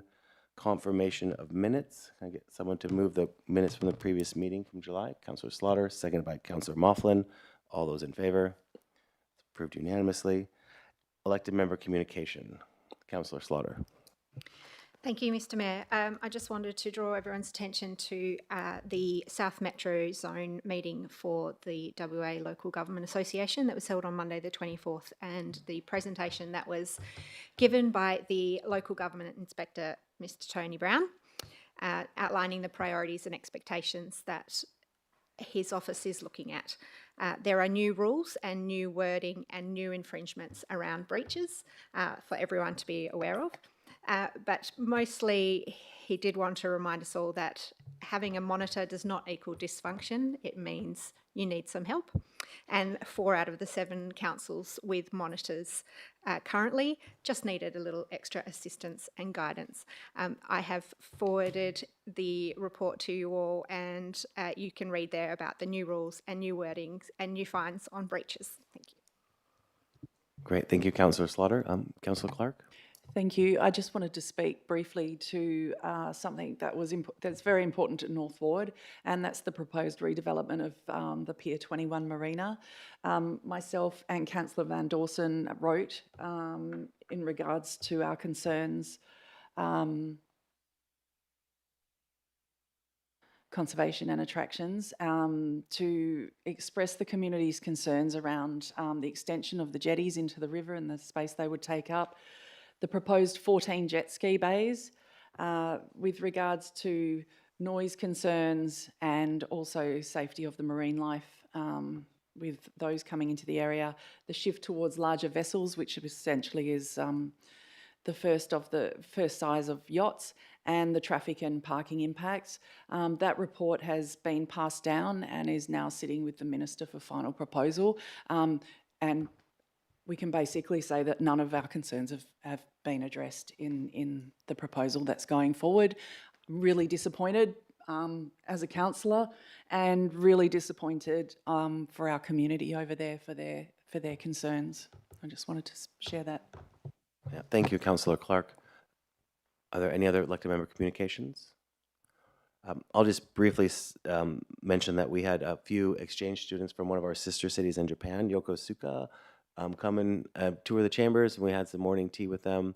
They were delighted to be here and to spend an afternoon just kind of learning how local government works. And there were 2 of them, and it was just, yeah, it was a really great afternoon. So just so people know that they appreciated us being so open. Now, no other elected member communication. We'll go on to reports and recommendations from officers. All right, we can get to the business. We've got, starting with the Notre Dame University car parks. If I could ask someone to move or second the committee recommendation. Moved by Councillor Sullivan, seconded by Councillor Moughlin. Councillor Sullivan, did you wish to say anything? Thank you. And obviously the committee made a different recommendation than the staff. So we're dealing with the committee's recommendation.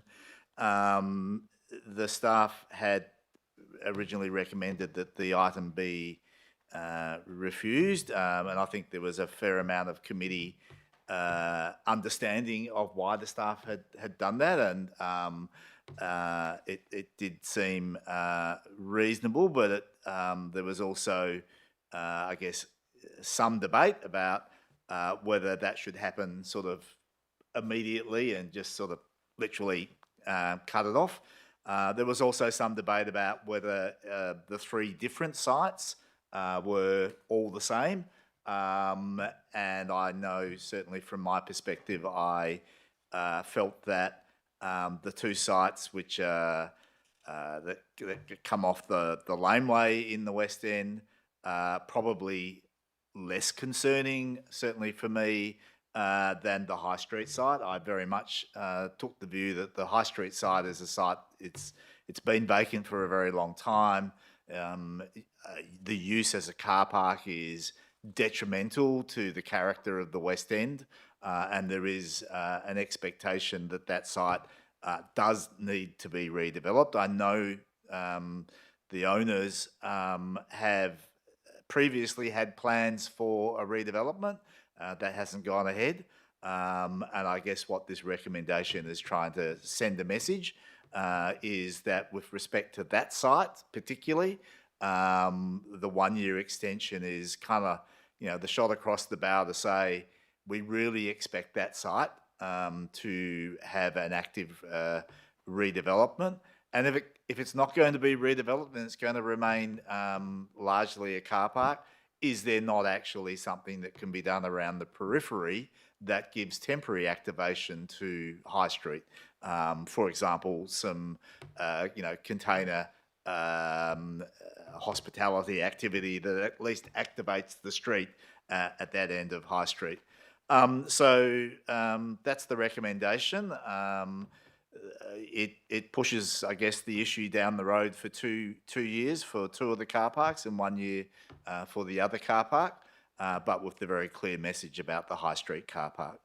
So thank you. Great, thank you, Councillor Sullivan. Councillor Mofflin.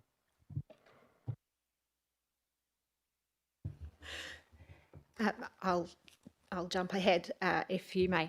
I'd just like to say thank you to Notre Dame and Secure Parking for providing the additional data. I think that it really does help us see how the parking bays are used, and I sincerely hope it will help inform how we actually activate these sites, because now we have some data to work with on how it's used, and we can fit in other uses around that, perhaps, as Councillor Sullivan referred to. So I now support this committee recommendation. Great, thank you, Councillor Slaughter. Councillor Mofflin. Thank you. Yeah, so I support the recommendation from the committee, and just to clarify as well, and I wholeheartedly support Councillor Sullivan's point in regards to being able to see development on, particularly the High Street site, but those locations at the moment and what we're dealing with is for the approval of out-of-hours car parking use. They are car parks now as it stands, and we're not making a decision in regards to them continuing as car parks. They continue as car parks. It's the out-of-hours use which is what's in front of us today. So we don't, if you like, have the ability as part of this decision to change the use of those as being car parks. Thank you, Councillor Mofflin. Councillor Williamson-Wong. Thanks. Yeah, I'm supportive of the recommendation in front of us, and thank Councillor Sullivan for the context, and also Councillor Mofflin for pointing out that they will remain car parks. I guess the only thing that I wanted to add is that I do find the idea that an out-of-hours car park use being some community benefit is perhaps not the community benefit that we want to see, and I'm not entirely convinced that I want to say that providing car parking is always going to be a community benefit. So I'm happy to limit this to 1 and then 2 years for the specific sites. Thank you, Councillor Williamson-Wong. Councillor Clark. Yeah, thank you. I support this recommendation and thank the Planning Committee of that night. Thank you, Councillor Mofflin, for covering me that evening for this recommendation.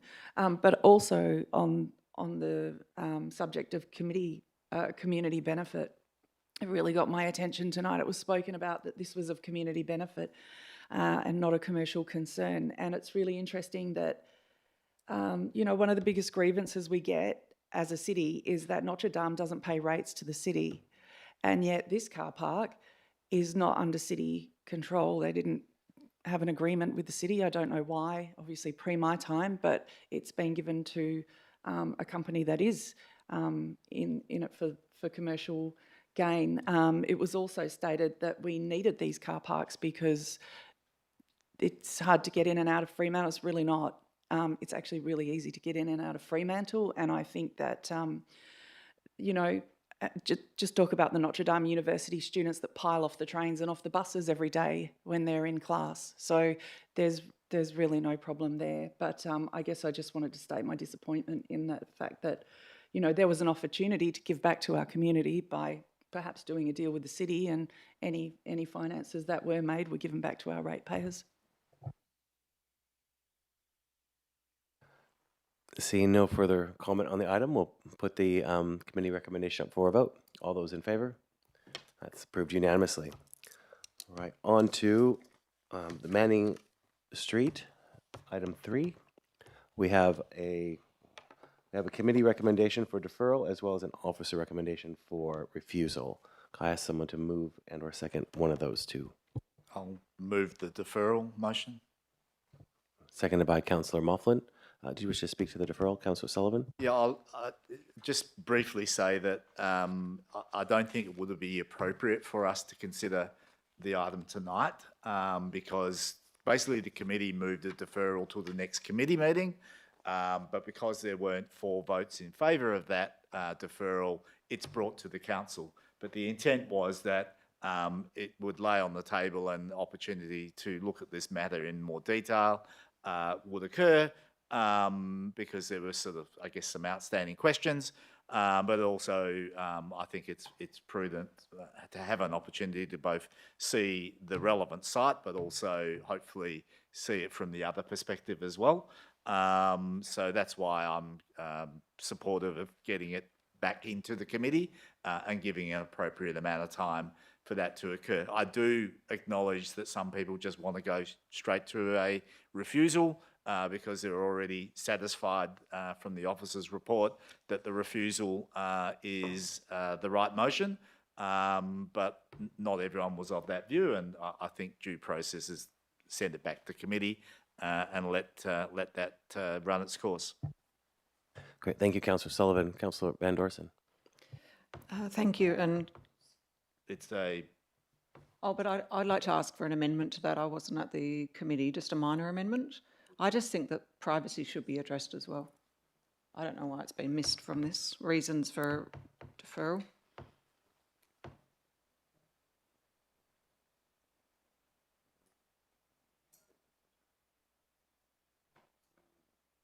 Right, we're still figuring this out because this is a procedural motion, even though a motion hasn't been moved. This is a committee recommendation. I was taking that as a main motion that people could speak to. So, all right, Councillor Van Dorsen, please continue. Can I just ask a procedural question? Isn't it that when we move a deferral, it's a procedural motion and so there's no debate on the motion at all? That would be correct if there was a substantive motion that we were deferring. This is the committee recommendation to continue the deferral. So I'm going to go in that way so Councillor Van Dorsen can ask her question. Thank you. I just think it's really important that the applicant address the privacy issues. So I'd like that to be included in the reasons for deferral, that they do look at that as well. They've not complied with their approval, they got non-compliant. I think they were told to put glass or opaque that would not affect the overshadow. It relates overshadowing as well, but the material they used is not what was in the DA approval or what have you. And yeah, I just think the privacy issue should be addressed as well, not just overshadowing. Yeah, is there a seconder for that amendment?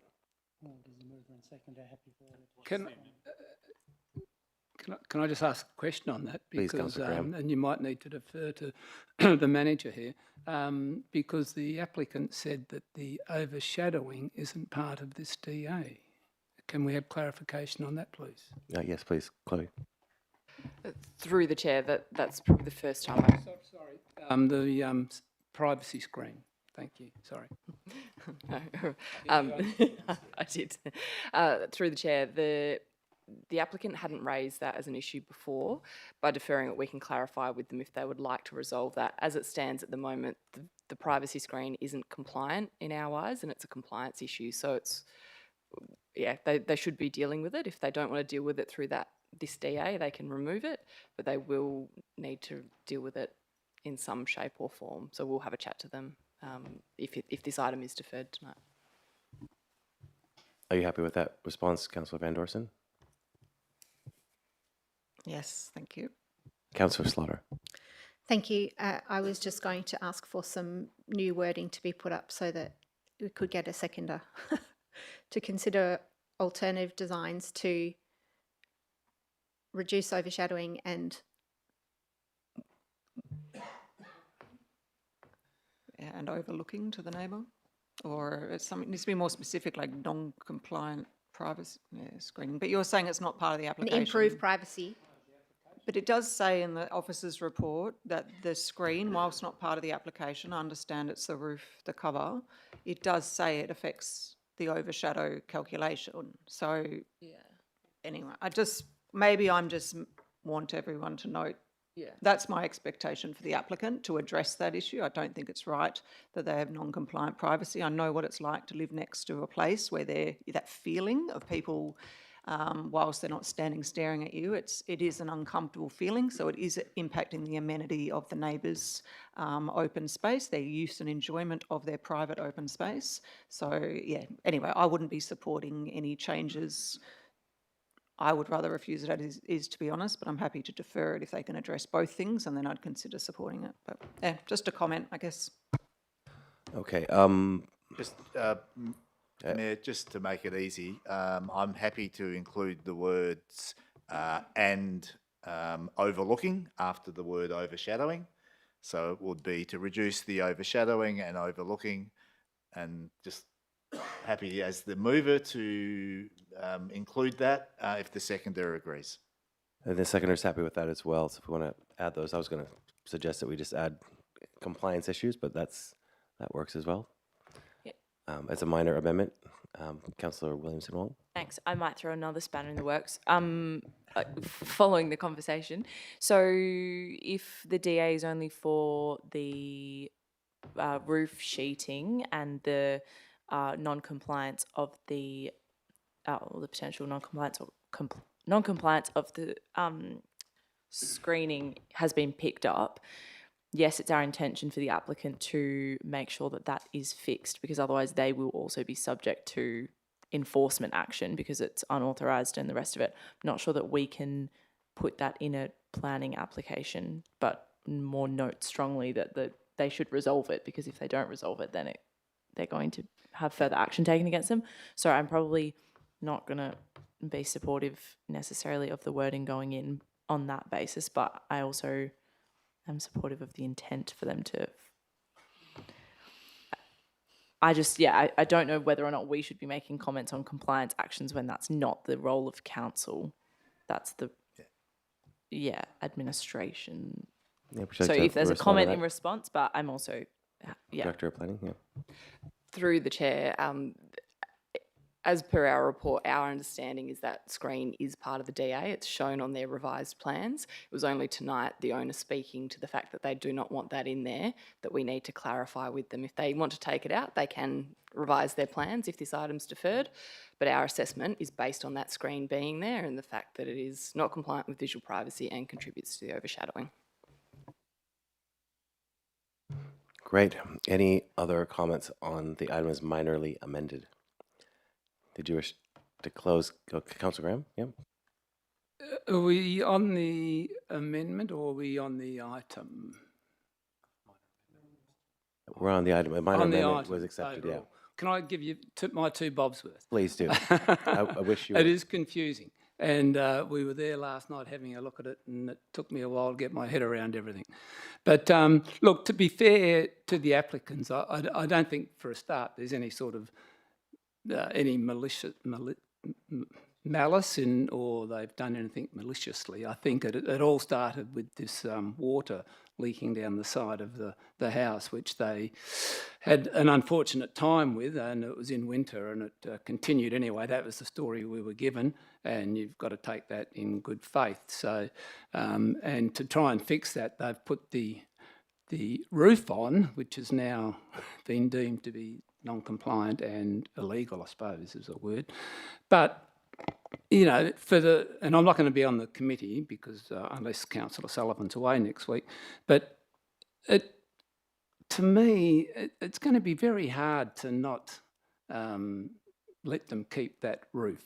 I mean, for the council, and this is just me saying it now, and I don't, you know, the committee will make their own decision, but for them to have to take that roof off now and then leave it open, I don't think is most probably the right way to go in my view. And I just want to express that, because when you're on site and you look at it and you look around, yes, there is overlooking into the neighbour to the south, and there would be some overshadowing, but it didn't seem to hit their house property. It was still just their yard. So there's a number of factors to be looked at. It's a tricky one. That's mostly all I can say. And I do have a bit of sympathy for the applicants, and having heard the neighbour, I've got sympathy for him as well. But that's all I can say is good luck. Great. Thank you, Councillor Graham. Any other comments on the item? Seeing none, put this up for a vote. All those in favour of the minorly amended of committee recommendation before us? And that's unanimous. Great. Next up, we have the Knutsford Street, item number 4, the short-term rental accommodation. And I was just looking at that. I think we've got committee recommendation as well as officer recommendation. Can I ask someone to move one of those? Just push. Councillor Slaughter? Sorry, I was going to move the committee recommendation. Great. Is there a seconder for that? Councillor Van Dorsen? Great. Councillor Slaughter, did you wish to speak to the committee recommendation? I think all of the documentation is there, and you can see from the officer's report that there were a number of objections received, which is why I moved the amendment at the committee level to give it a one-year temporary period of authority so that any further disturbances could be monitored. Great. Thank you. Councillor Van Dorsen? Thank you. Yes, I'll be supporting this one. Thank you, Councillor Slaughter. I wasn't at the Planning Services Committee, but do support the approval. I think for me, with the short stay accommodation uses, I think the two things are to listen to the neighbours when there's objections and look at the number of those and the reasons for those, as well as how many short stay uses are in a building. I do look at that. The percentage, this particular building has quite low. It's in a suitable location for it, and do note the objections from neighbours, and I think this is a great response, the temporary approval as a trial period, and we'll reassess. They can come after a year and see if there's been any issues and how well it's been managed, and I think that's great. I'll support this. Thanks. Okay, thank you, Councillor Van Dorsen. Any other comments on the item? Seeing none, we'll put the committee recommendation up for a vote. All those in favour? And that's Councillor Van Dorsen, Councillor Lawver, Mayor Lawver, Councillor Graham, Councillor Moughlin, and Councillor Slaughter. All those against? Councillor Sullivan and Councillor Clark. That item is carried. Great. Coastal Hazard Risk Management Adaptation Plan, item 11. Noting we have some amendments for this item, but can I ask someone to move the committee recommendation? Councillor Slaughter, seconded by Councillor Sullivan. I thought you had your hand up, Councillor Slaughter, to move the item. Great. Did you wish to speak to it? Okay. Councillor Sullivan? I have an amendment, so I'll move that now if I can get a seconder. Seconded by Councillor Williamson Wong. Great. And that's to Obviously, expand. it's very procedural. There are 3 councillors who wish to be on this working group. They could attend anyway, even if we only had one. but it just seems the right thing to do to allow 3 councillors. They're all from the coastal wards, including Coastal Ward and North Ward. Wonderful. And perhaps just a brief comment, are there any other elected members that want to serve on this committee that did not email it through? Okay, just thought I would just check just to make sure. Great. Then Perhaps I'll just include the names in my amendment as well and just do it in one hit. that sounds wonderful. Okay, thank you, Councillor Sullivan. We have Councillor With the Williamson, seconder of my amendment. Williamson Wong, Councillor Sullivan, and Councillor Clark. We'll add those names and all those, well, wait till they're on the screen for us. So anyone following along will know exactly what we're voting on. But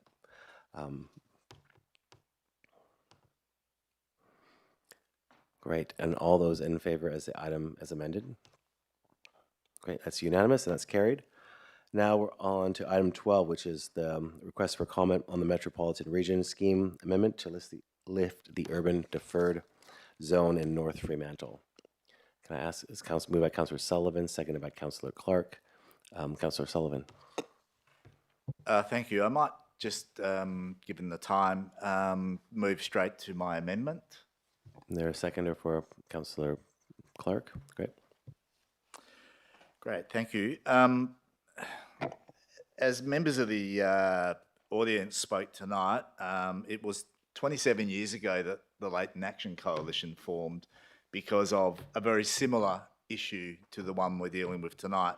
And obviously I was a part of that formation and spent a very large part of my life trying to get the Leighton node sorted out properly, which then led to realising that the state government needed to actually have a decent coastal planning policy. So we spent a lot of time pushing for that, and then we spent a lot of time haggling over how Leighton should be configured.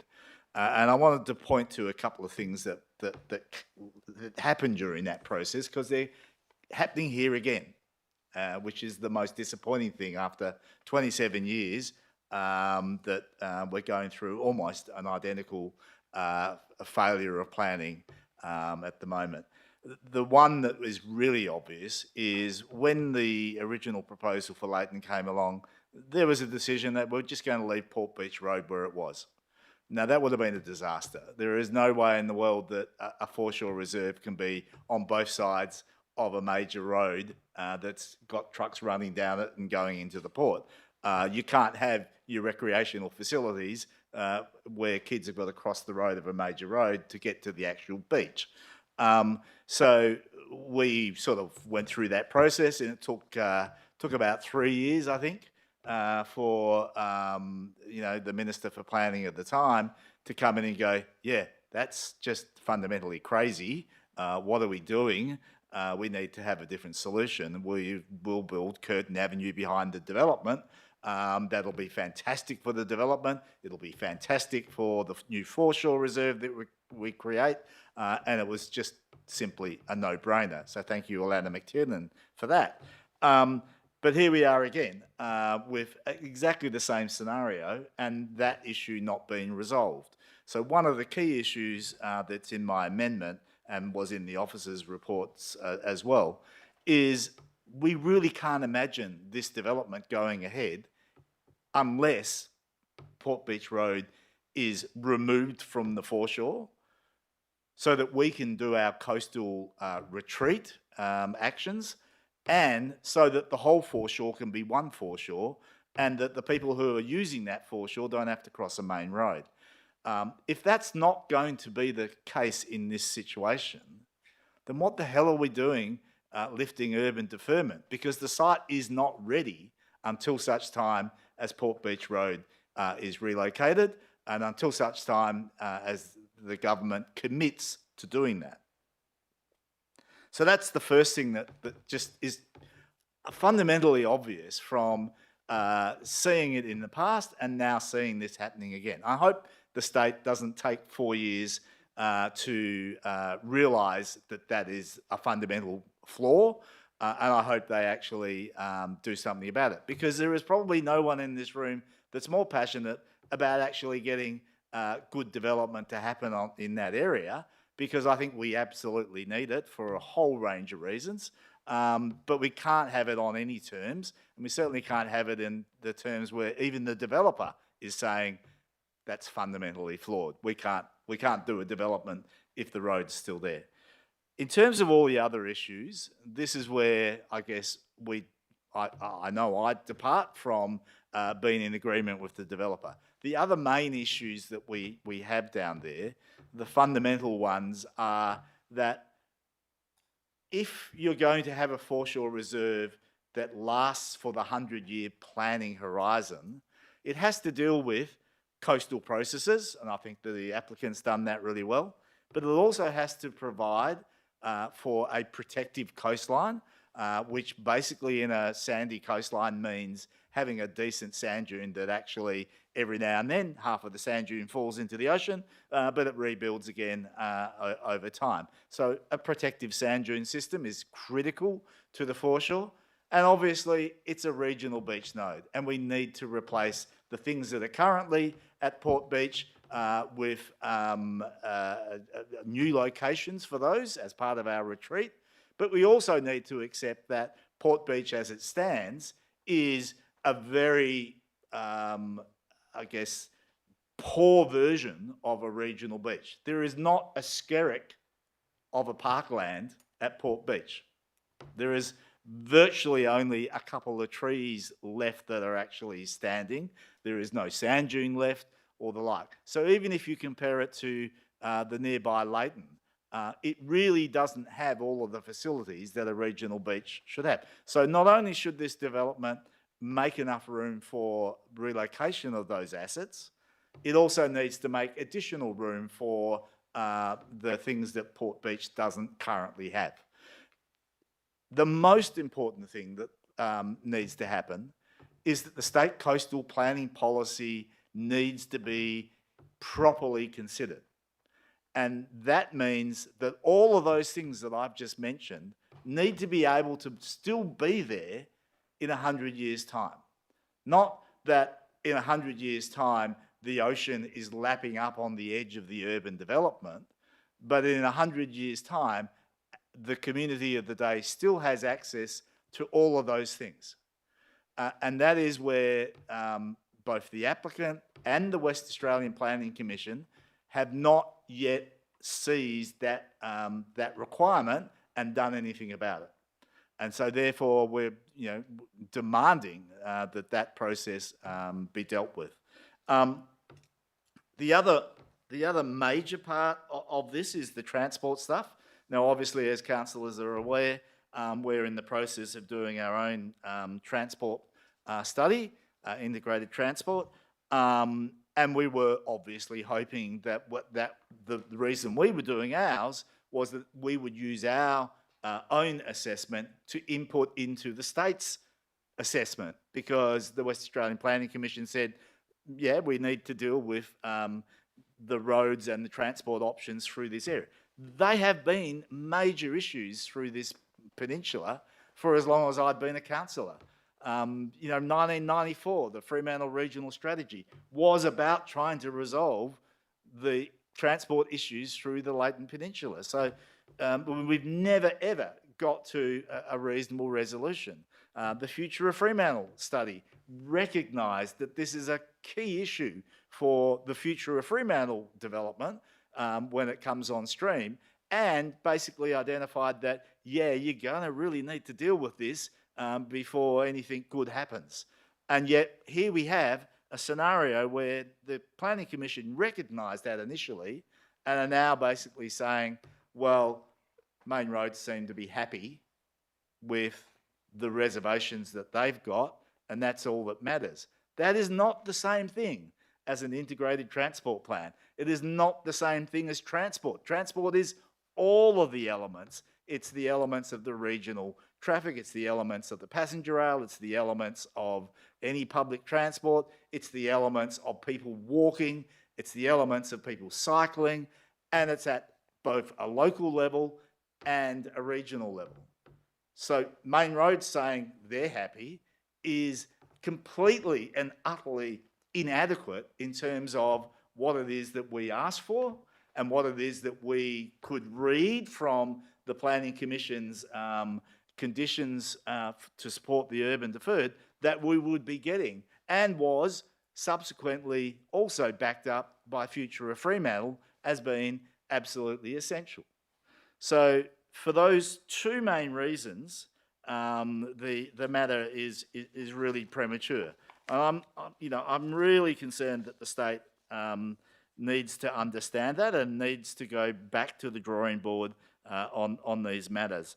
There is a last one that really worries me, and it goes against, I guess, what this council has actually passed in a few years ago, and that is the proponent is trying to use words from the Future of Fremantle study that suggests that the state has decided that managed retreat is no longer the right solution, that we're going to have to protect Port Beach. Now, we've all said we have to protect Port Beach, and the Future of Fremantle said that as well. That does not mean a change to managed retreat.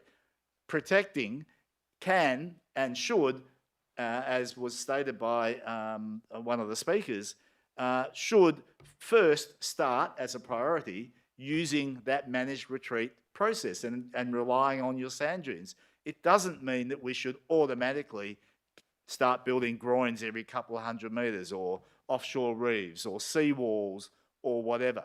And to suggest that the Future of Fremantle study was actually proposing that is just ludicrous. Because it wasn't. It was proposing some stuff to happen at Rouse Head and at Sandtrax Beach, but it also, in many parts of the document, actually highlighted that the community value for Port Beach and Leighton Beach are the wide, open, sandy beaches. Now, that's the community value of pretty well West Australian beaches, and I wouldn't be surprised if that's not the community value of beaches in Australia. If you look at the way, I mean, we have on the West Coast the most fragile coastline in Australia. It is the most difficult coastline to deal with in terms of managing storm events, managing sea level rise and the like. Sydney, by comparison, you know, with all those beautiful headlands and rocky environment, those beaches are actually reasonably stable. And yet, if you want to take, you know, Bondi Beach, it has setbacks of up to 260 metres. They don't even need a sand dune there because it's so well protected by its rock formations. But it's got it's got something like 20 hectares of recreational asset as part of that beach. Our biggest beach in WA, Scarborough, has around about 12 hectares, 1.2 metres long, same length as Bondi, but has about 12 hectares, almost half of what Bondi has. And what we know about that beach here in WA is that in 100 years' time, unless they build seawalls and unless they build groins, almost every hectare of that land, that 12 hectares that they have at Scarborough, will be lost.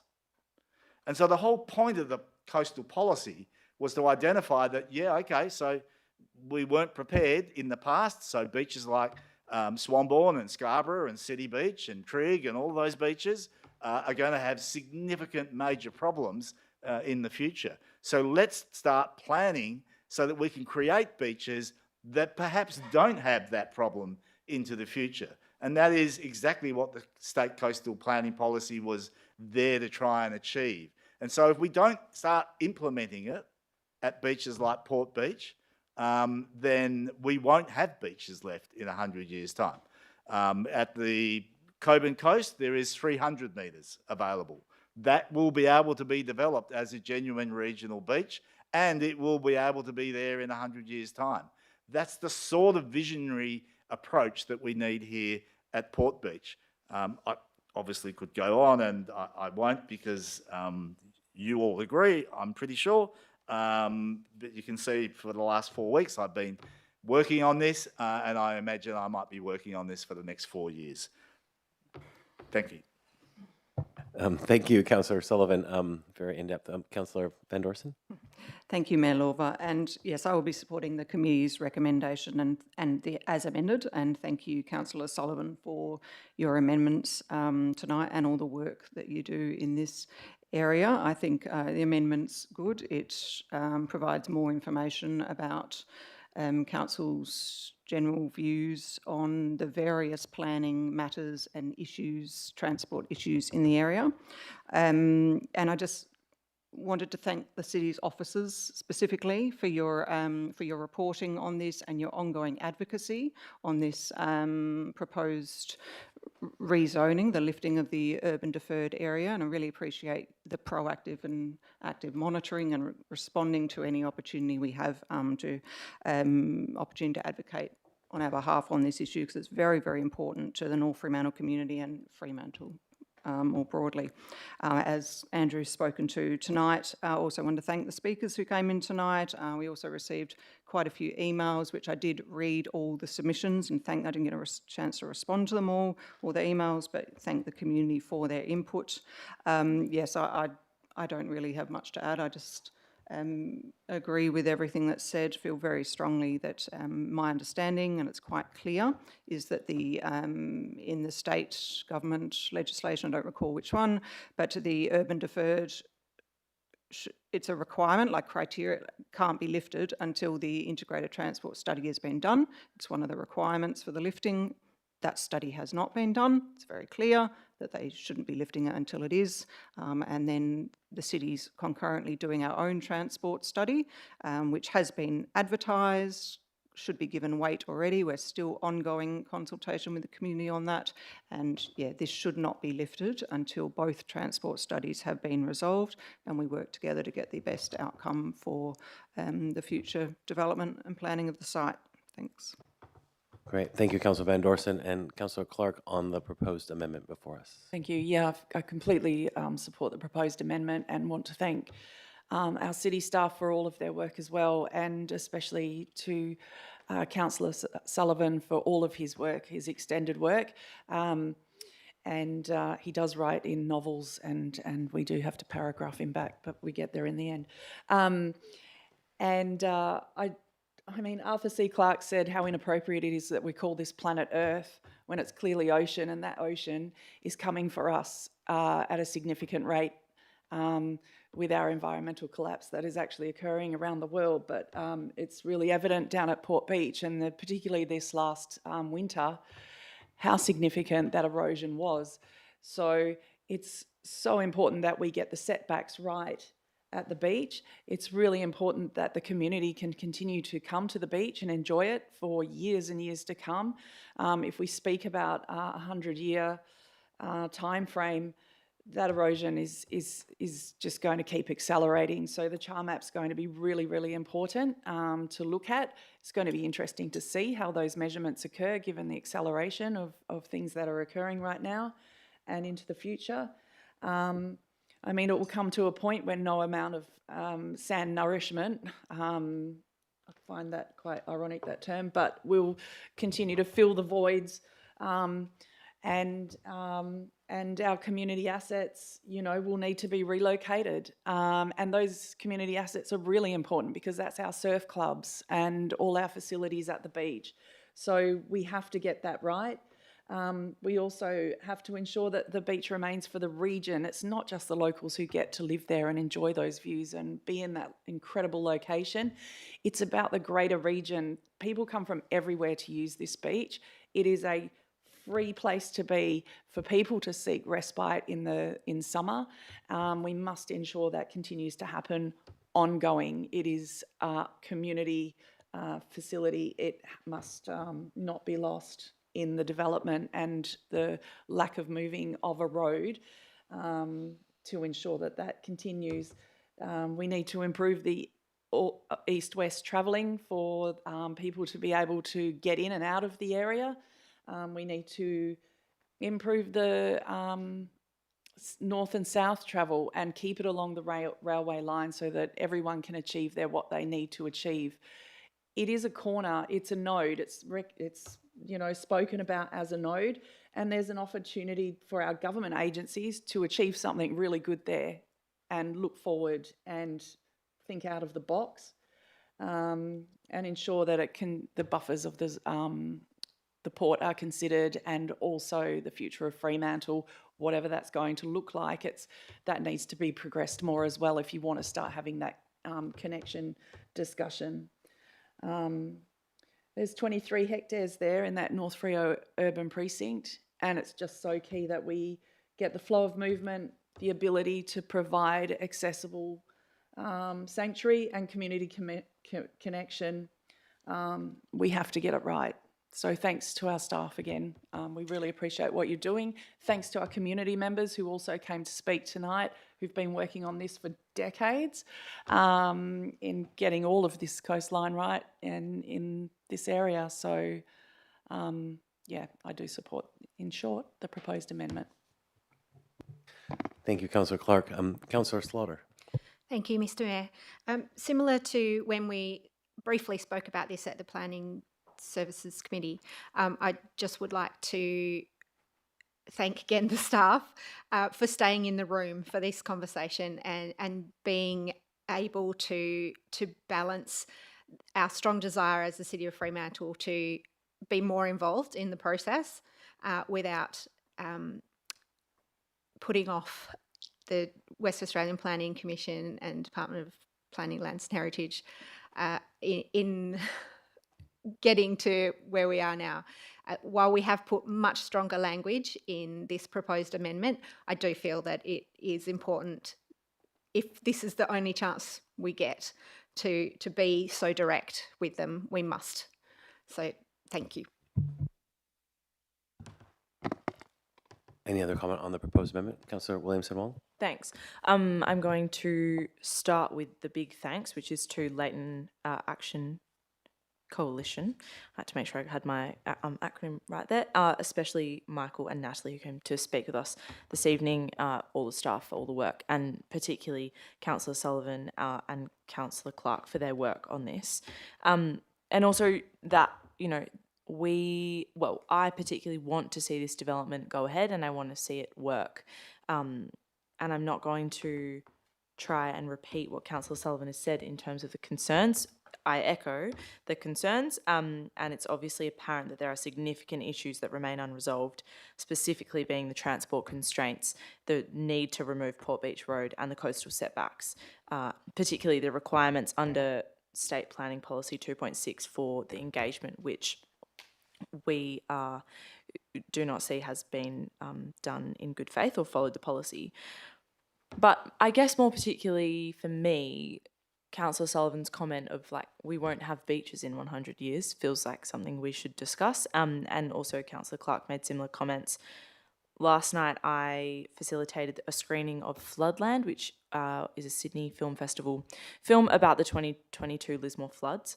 And I probably should have mentioned it in elected member communication, so I'm going to use the opportunity to do so now.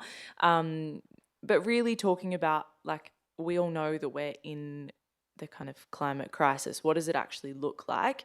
And how do we make sure that we're being real when we make decisions with what the implications of those decisions are?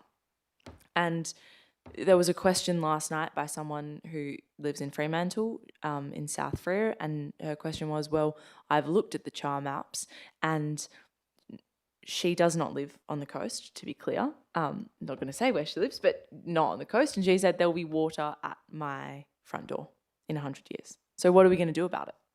It's well, isn't that a grim question? Is the answer, as it is in Lismore, for people to abandon homes that their families have had for generations and move up the hill because that's all they can do? Is the answer that we need to take more action? I think it's a combination of all. We're at a point where it's mitigation and adaptation, and it seems completely nonsensical that the WAPC and, to be honest, the developer would consider a proposal that's going to be washed away in the next 100 years. Often we don't think about buildings, I think particularly in an Australian context actually, of lasting that long, because we don't have that many buildings that have been there for that long. But it is important when we think about the decisions and development that it does take into account what it looks like in 100 years. And if in 100 years there's apparently going to be water, at the development's edge, then I don't think that we've got it quite right. And I really hope that the developer also comes to the table on that, and the WAPC are clear about what they require from developers going forward, because they are the peak decision-making body. And we heard from one of the speakers, WAPC holds immense power and influence over big, substantial developments. And I hope that our advocacy on this issue also makes sure that they consider how this plays out across all of our coastline. That this submission and this item tonight is really the start of our advocacy on this project. And going forward, it's been going on for longer than I've been alive. It'll go on for my whole lifetime, I'm sure, in some way or another. So, I hope that this is the start of our advocacy, because the WAPC obviously are not going to make a decision tomorrow or tonight once we finish voting on this item. And it's important for many generations to come that we continue making sure that we're real about what the consequences of climate change look like, and in a way that means we can have, hopefully healthy and happy neighbourhoods amongst it all. Great. Any other comments on the proposed amendment?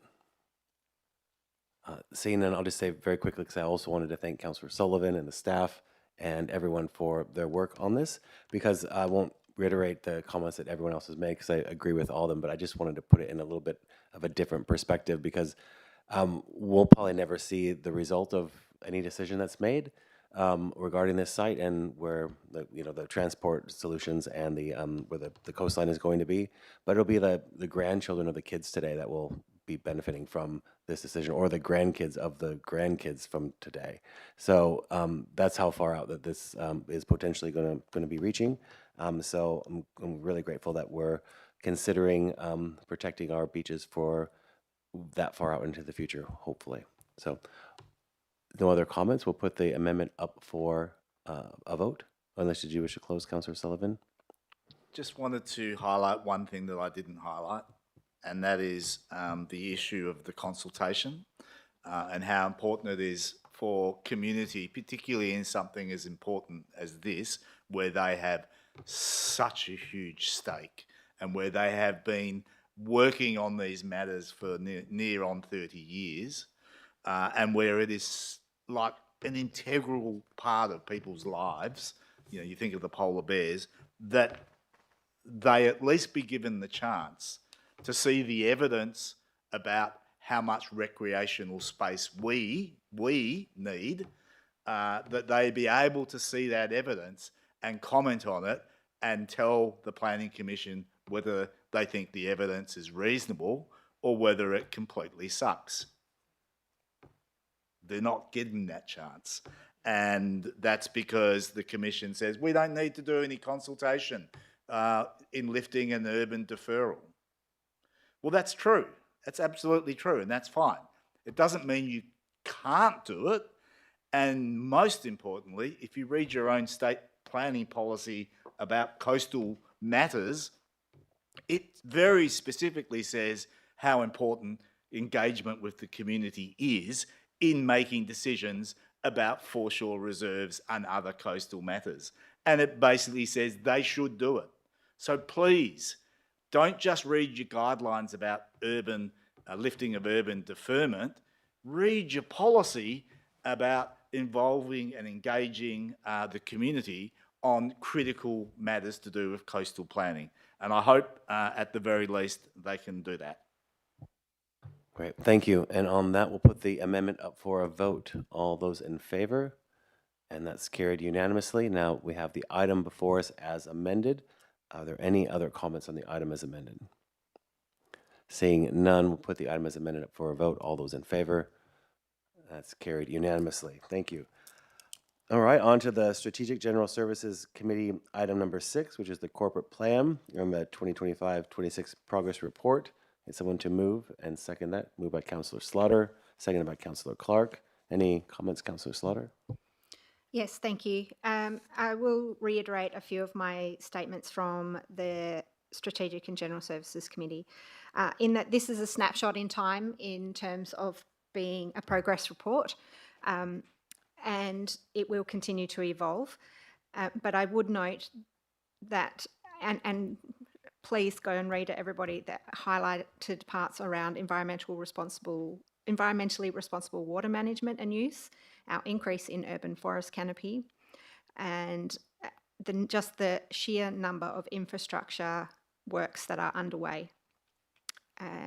It is astounding how much we can do. However, I will note that the corporate plan does at times vary from the long-term financial plan. As they're both living documents and they both change year to year, it's hard to read them side by side and to see them progress at slightly different rates. So that's just something I noticed in reading them all. But thank you for the progress report. And thank you, Councillor Slaughter. Any further comment on the item? Councillor Williamson-Wong. Thanks. I'll be quick just to say that I actually also picked up on what Councillor Slaughter picked up in our management of our groundwater use, which I feel like was perhaps, anyway, I was excited to see that we've been within the annual groundwater allocation, and also to point out that it was great to see that over 1,400 artists and creatives have been supported via our arts and culture programs and investments. Yeah, we are able to support a lot, as Councillor Slaughter said, and across a wide range of areas, which is always great to see. Any further comment? Seeing none, we'll put the item up for a vote. All those in favour? And that's carried unanimously. Right, great. On to the Strategic and General Service Committee, item 7, which is the adoption of the long-term financial plan. Can I ask Councillor Clark to move that item, seconded by Councillor Graham? Councillor Clark, did you wish to? Thank you. Just to say that I'm asking for this amendment just to provide some breathing space for. Are you moving the amendment? You're more than welcome to move the amendment. I would like to move the Great, amendment. and it's seconded by Councillor Van Dorsen. Great, now we're on the amendment. Thank you. Yes, rewind, play. I'm asking to move this amendment tonight because there's been some community feedback from the Friends, well, the community at large involved in Booyambara Park, and the plans to go ahead with that. So I feel that we need to just have some more community consultation, and just to say that the feedback on the community consultation that's already taken place around the future plannings and the master plan of Boo Park have been that engagement has been excellent. Everybody's very, very happy with with what has occurred there. I just think that there needs to be further discussion around the projects that these groups would like to see go ahead, and the timings and the budgets and the capacity of the city to be able to deliver it all. So it was certainly not to prevent anything from happening. It was not to take money away. And I think it's also to provide some clarity around the funding that comes into the park. What is funding that's intended to revive, that we keep aside to revive the spaces like the skate park, then they're very different to the fundings that come in to start a whole new project. So I just feel that we need more clarification around that. Thank you. Thank you, Councillor Clark. Any other comment on the amendment? Councillor Graham. Thanks, Mr Mayor. Yeah, look, I fully support the amendment, and having a look at the allocations and timing and project priority there, I think you've all mostly had a few emails this week from communities, members that represent quite a few different groups out there in Boo Park. Whether that helps or not, sometimes I don't know. But there's a sense of frustration. They sort of thought everything was happening, and now it's come out that it's been put on the back burner again. So I think anything we can do to move some of these projects forward, and or even bring them as separate items to council, at least that way a decision will be made one way or the other, and the people of Boo Park will have a better understanding of what the future holds for them. Great. Thank you, Councillor Graham. Councillor Moughlin. Thank you. Yeah, I support the amendment as proposed, but just want to add a point of clarification that, what is there in regards to Boo Park. It's not unique to Boo Park. This is the nature of the long-term financial plan itself, in that it is indicative and guidance for us when we do come to setting budgets, which help us refine, or the budget itself refines and gives us greater certainty as to where we're putting our efforts. So, yes, important because the community have raised concerns in regards to Boo Park itself, but more broadly, everything within that long-term financial plan is open to that consultation and consideration, and priorities change, things break, things become more important, and they get shifted as we move along. So important for us to keep that in mind. Great, thank you. Councillor Sullivan. Yeah, thank you. And in sort of similar vein, and it picks up on a couple of the main issues that we've been discussing tonight, and the community have been discussing, is that we have a process which works from asking regularly the community, what would you kind of like? And we develop these place plans, which are kind of like a reflection of what would the community like. But of course, we all know that what we like or what we want isn't necessarily what we're going to get. But we also have to go through a whole process of really then fine-tuning, is that what we need? How does that work? How does that work in relationship to everything else? Is it the right priority, etc., etc.? So we produce place plans, and they inform our general direction that we might be heading, which of course then informs our long-term financial plan, because there's no point in talking about something if we haven't already put it sort of in a forecast down the track, which is what the long-term financial plan is. But at some stage, just like at Hilton Park, we have to ground prove it. We have to go into detail. We have to really work out, are we going to get bang for the ratepayer's buck in doing something? And I think that's exactly what we're really saying in Boo Park. I mean, just today, someone said in an email to us that, why are you spending $600,000 on the skate park? You're going to wreck it for the current skate mob and for the people who bike there. And you don't need every skate park to be at this standard. You need some of them to be here, and you need some of them to be in the middle, and you need some of them to be exceptional, and you haven't necessarily thought about the right mix. So the fact that someone said, hey, it'd be great for the skate park to be better, is good.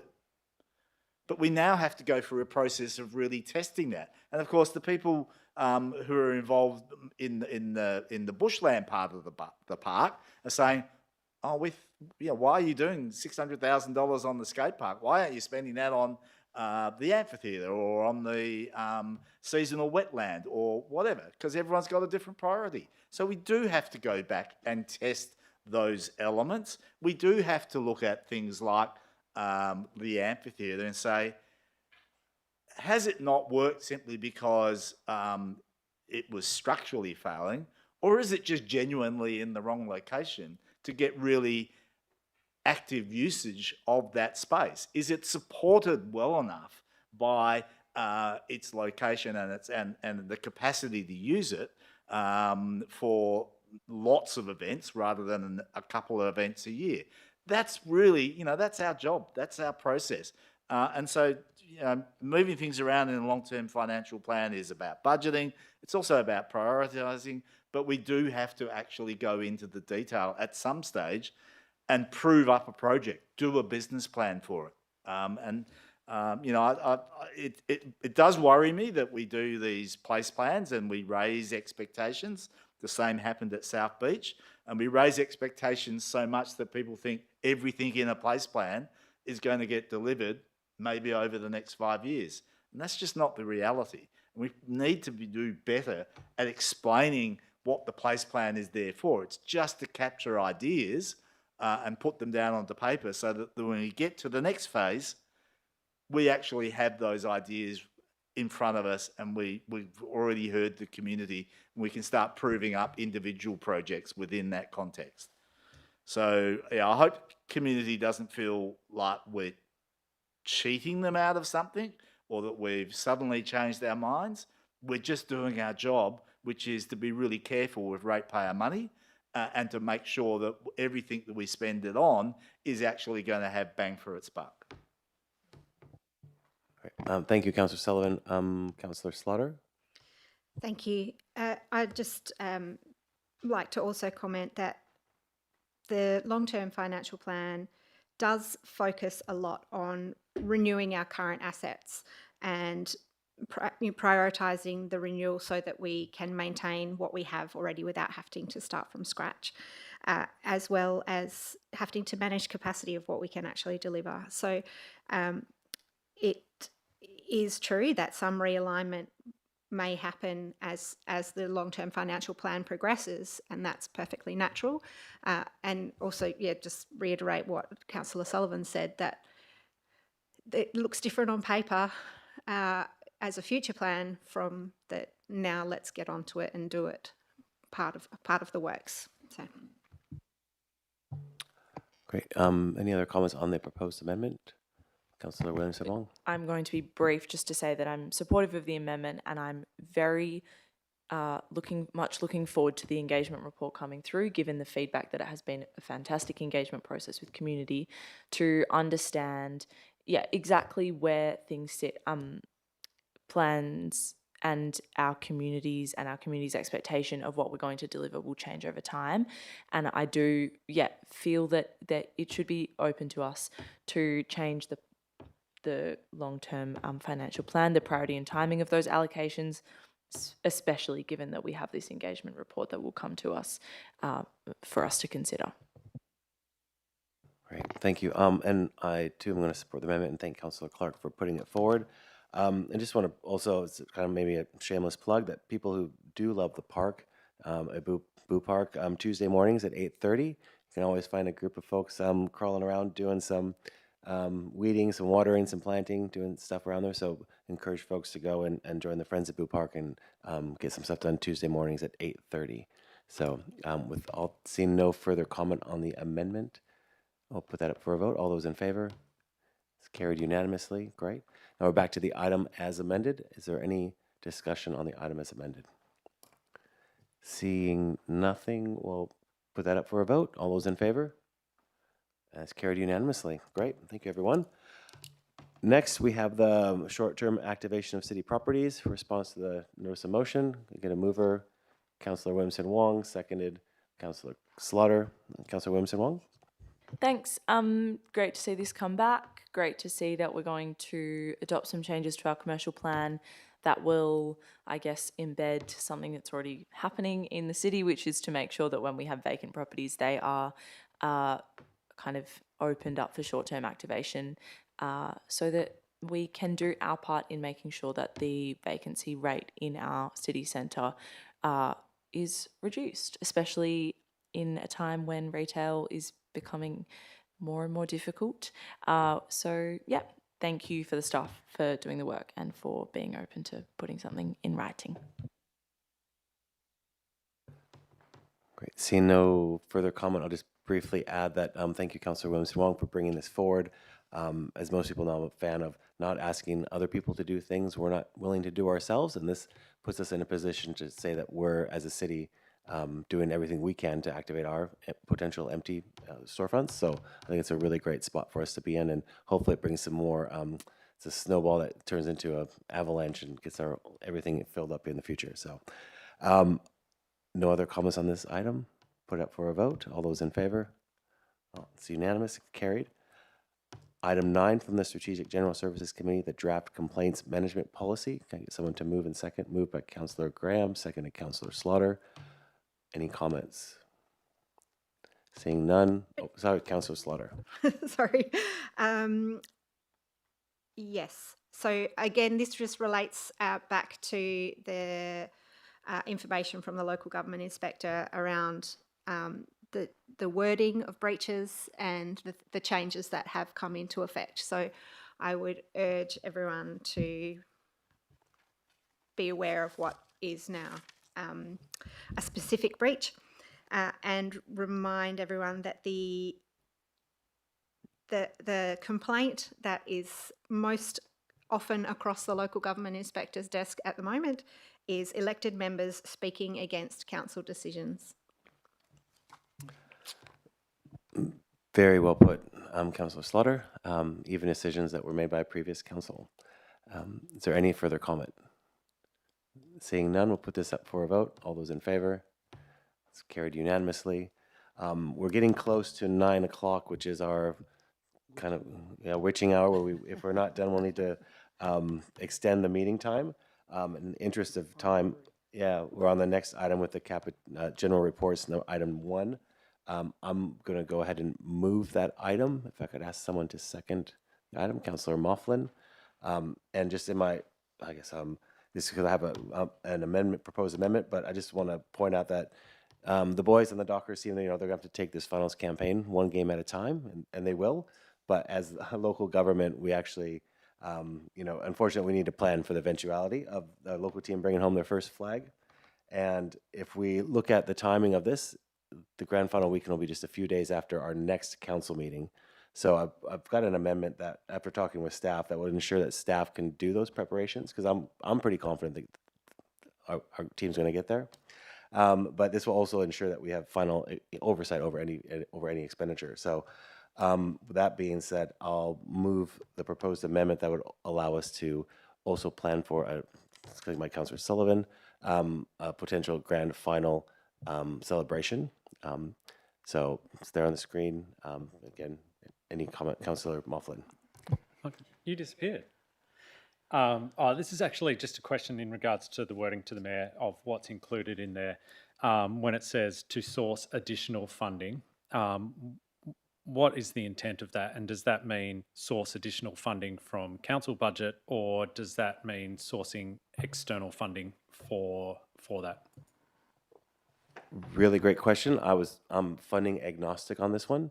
It's more because the timing of our next council meeting and potential celebration of the grand final that we'd have just a couple days to approve something and then deliver something. So this would allow us to seek funding internally or externally, bring it back to council for approval, and then take it from there. Okay, no worries. I suppose, and I can leave that for a future time as to where that funding's sourced, as to supporting it or otherwise. But I would be certainly urging that, considering that the city is already allocating $232,000 to celebrations on the day, all things being equal, that Fremantle are playing there, that there would be others, and I would be, thinking about the likes of the Fremantle Football Club to contribute to any celebrations that are happening here in Fremantle, where they should be happening, in the instance that Fremantle do win the grand final. So that would be my expectation, that others, namely Fremantle Football Club, are contributing significantly to any celebrations that happen in Fremantle. And obviously our community's preference is that those celebrations happen in Fremantle and not down the road elsewhere.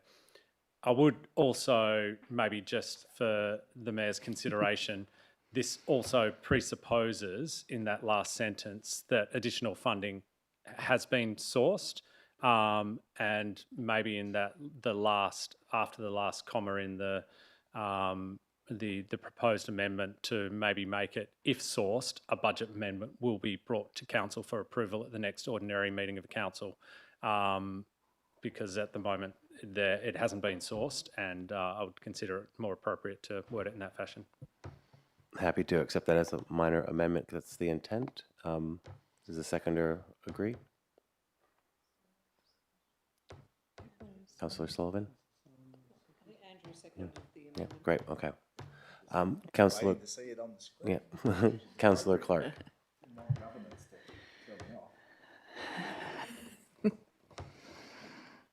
Councillor Clark.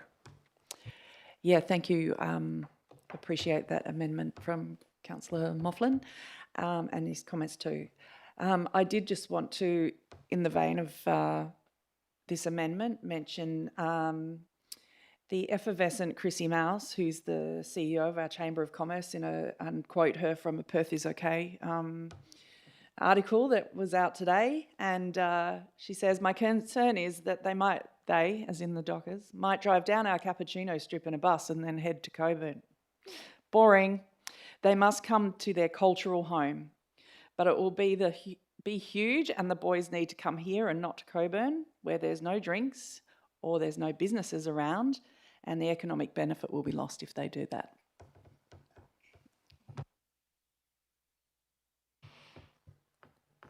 Councillor Williamson Wong. Thanks. I too was going to refer to Chrissy Mouse's interview in Perth is okay, but I think important. $232,000 is not a small amount of money, and I just want to acknowledge that obviously I would love to see us win a flag this year, but that this is also a serious.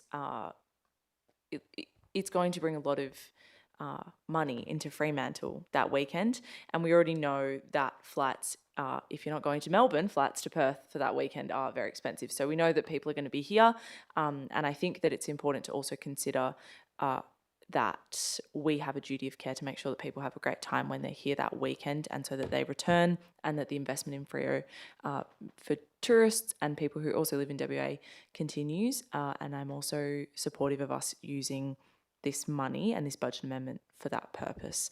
I really, really, really hope we have a great weekend that weekend, and I also really hope that the economic benefits continue. Great. Councillor Slaughter. Thank you, Mr. Mayor. I'd just like to commend the staff for both making sure we fulfil our contractual obligations as well as reducing delivery risk for the event on the day. It's a tricky balance, and to have to come up with the options of what we might do to close down a significant portion of Fremantle, being the traffic on the street for the day and potentially the Sunday, is not insignificant, and thank you for doing that work. I'm seeing no further comments on the amendment. We'll just put that up for a vote. All those in favor? It's carried unanimously. Now we have the item as amended before us. Any comments? No? Great. We'll put that up for a vote. All those in favor? It's carried unanimously. Next, I'll ask, does anyone wish to speak on any of the statutory reports? I'll just go through them one at a time. If you do, we'll pull it out for extra consideration. The monthly financial report, Councillor Slaughter. Item 3 for the monthly financial report for July. Your hand's still up, Councillor Slaughter? Oh, number 4, okay, sorry. Statement of investments for July, that's Councillor Slaughter. And number 5 is the schedule of payments. So we'll pull out item 4, and I'll ask someone to move items 2, 3, and 5 on block. Councillor Sullivan, seconded by Councillor Graham. All those in favor? That's unanimous. And item 4, Councillor Slaughter is going to move that, seconded by Councillor Williamson Wong. Councillor Slaughter. Thank you. I'd just like to commend the city for maintaining its non-fossil fuel lending green credentials. We do need to make every effort. As Councillor Williamson Wong pointed to before, it takes small efforts and large efforts to face the changing world that we are in, and that we've been able to maintain higher rates of investment in non-fossil fuel lending companies speaks very well to the city's financial management. Councillor Williamson Wong. Thanks. Obviously, I had highlighted the same statistic in this report. I don't think I've actually ever seen fossil fuel lending down to as low as it is in this statement of investments, although the director can correct me if I'm wrong on that. But only 28.6, so 71.4% non-fossil fuel lending, and that is an amazing thing, and I'm very excited about it. Great, thank you. Any further comment? Seeing none, we'll put the item up for a vote. All those in favor? That's carried unanimously. Wonderful. And seeing no motions of previous notice, no urgent business, no late items, and here we go, no confidential business, I declare the meeting closed at 8:58 p.m. We did it, everyone. Thank you.